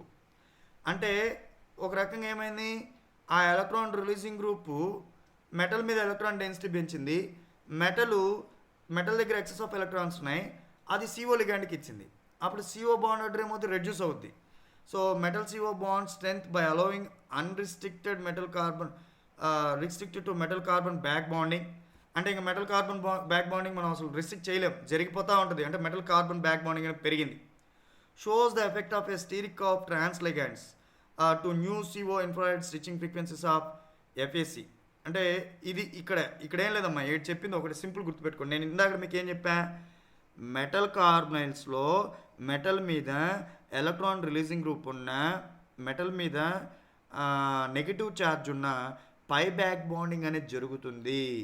పై బ్యాక్ బాండింగ్ జరిగినప్పుడు CO బాండ్ ఆర్డర్ తగ్గుతుంది అని చెప్పా. అదే స్టేట్మెంట్ ఇక్కడ ఇంకో రకంగా చెప్పాడు. మెటల్ కార్బనైల్స్లో మెటల్ మీద ఎలక్ట్రాన్ రిలీజింగ్ గ్రూప్ ఉన్న, నెగిటివ్ ఛార్జ్ ఉన్న, లేకపోతే pi accepting or pi acidic or pi యాక్సిలర్టిక్ లిగాండ్స్ ఉన్న, మెటల్ మీద pi accepting or pi acidic or pi యాక్సిలర్టిక్ లిగాండ్స్ ఉన్న ఇప్పుడు కార్బన్ ఆక్సిజన్ బాండ్ ఆర్డర్ అనేది పెరుగుతుంది అని చెప్తున్నాడు. అట్లాగే మెటల్ కార్బనైల్స్లో ఒక్క నిమిషం అండి, నేను చెప్పిన స్టేట్మెంట్ ఒకసారి చూడమ్మా.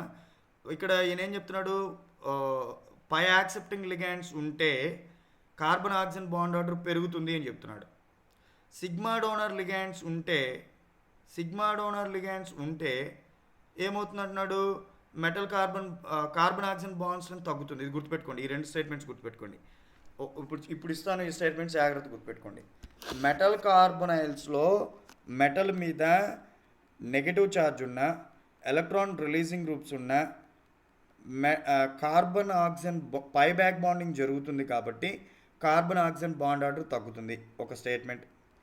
మెటల్ కార్బనైల్స్లో మెటల్ మీద పాజిటివ్ ఛార్జ్ ఉన్న, ఎలక్ట్రాన్ విత్డ్రాయింగ్ గ్రూప్ ఉన్న, సిగ్మా బాండింగ్ జరుగుతుంది కాబట్టి కార్బన్ ఆక్సిజన్ బాండ్ ఆర్డర్ పెరుగుతుంది, రెండో మాట.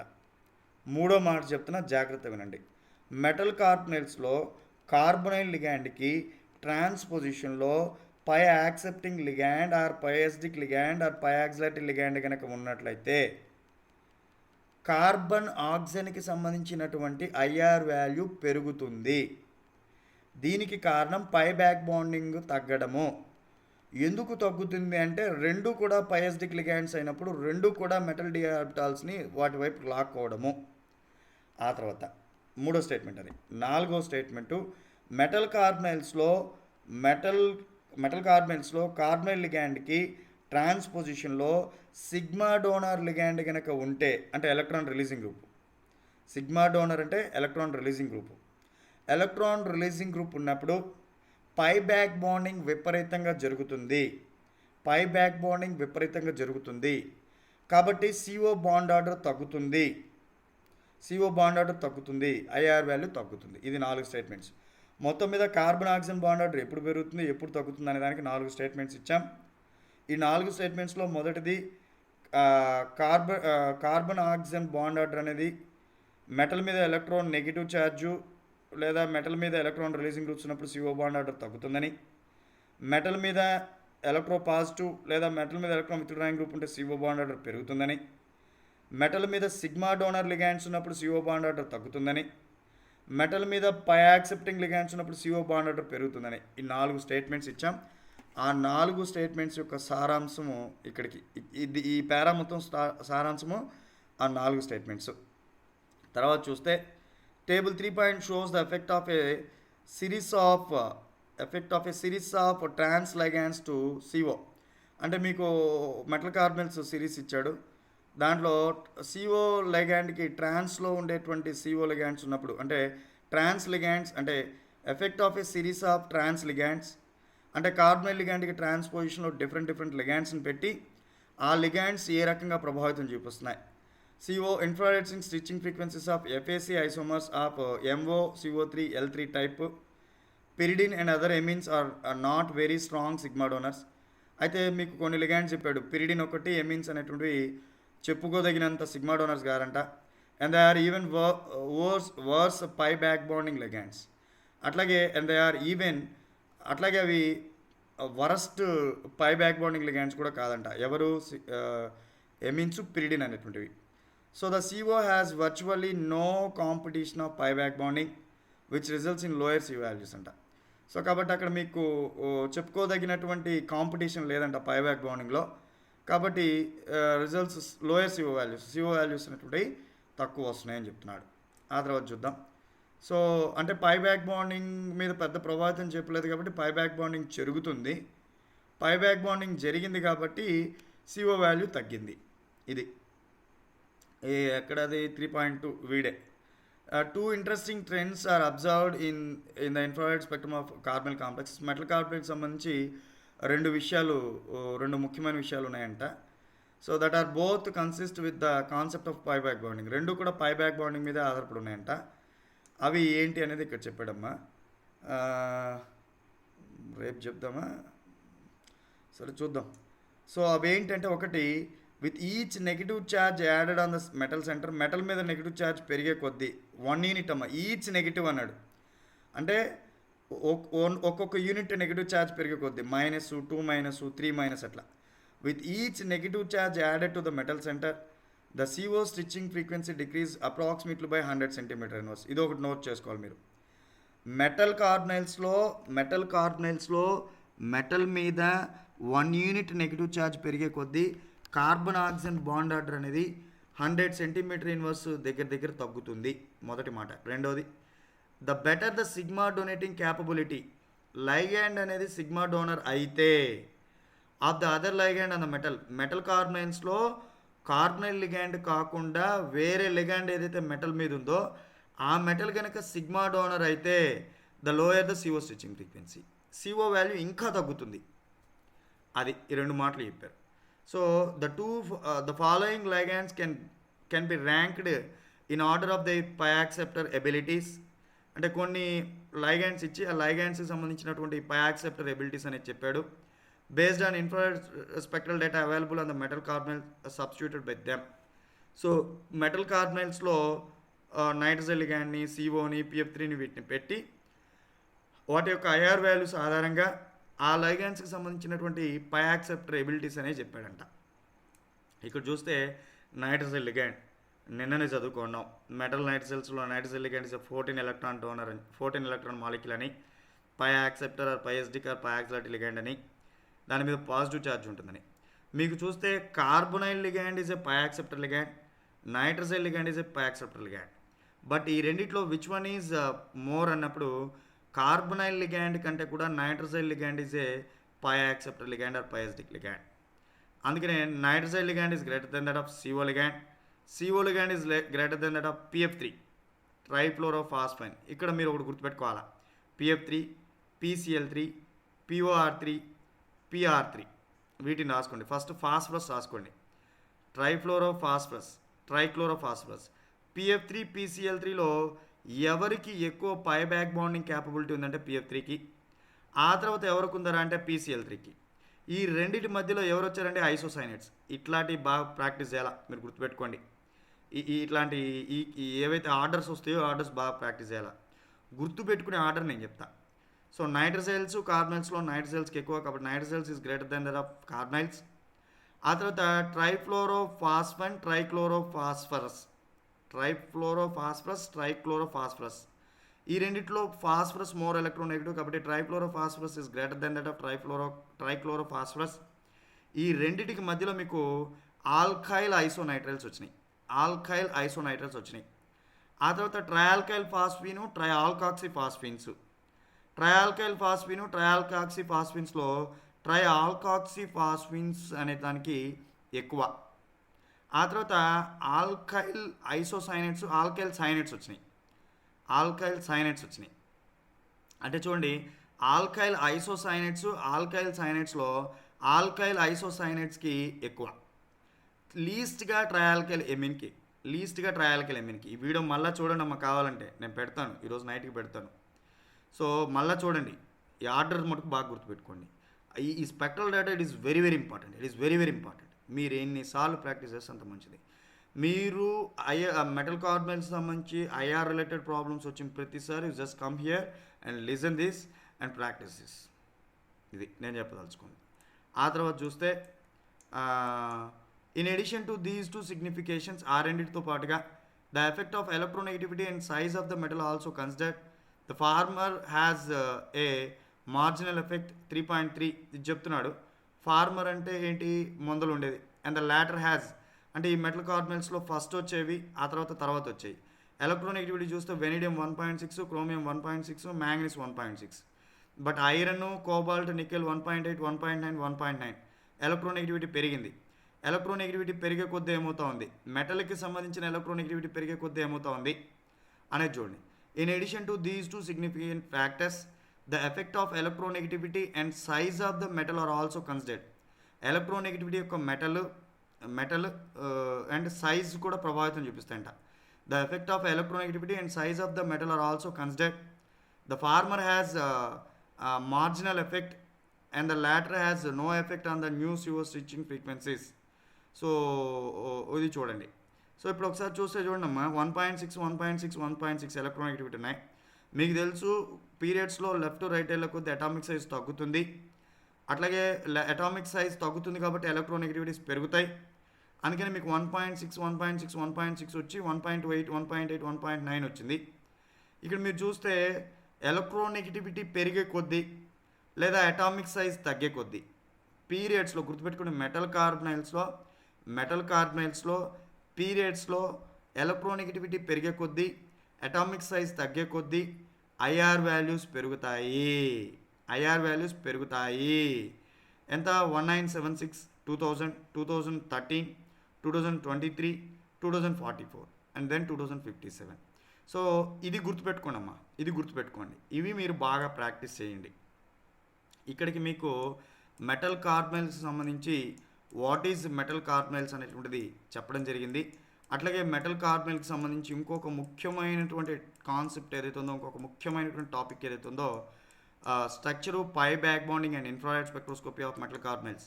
ఈ పుస్తకంలో చూసారా, డైరెక్ట్గా ఆయన ఇన్ఫ్రారెడ్ స్పెక్ట్రోస్కోపీకి వెళ్ళాడు. మీరు ఆ క్లాసెస్ వినకుండా ఈ పుస్తకం చదివితే ఎంత మటుకు అర్థమవుతుందో మీకే తెలవాలి మరి. చూడండి. సో ఈ 2 టాపిక్స్ మనం ఈ రోజుకి ఈ పుస్తకంలో కంప్లీట్ చేసుకున్నాం. ఆల్రెడీ 8:47 అయిపోయింది. రేపు ఇంకొక class bonding modes of C O రేపటి క్లాస్లో మాట్లాడుకుందాం. ఓకేనమ్మా.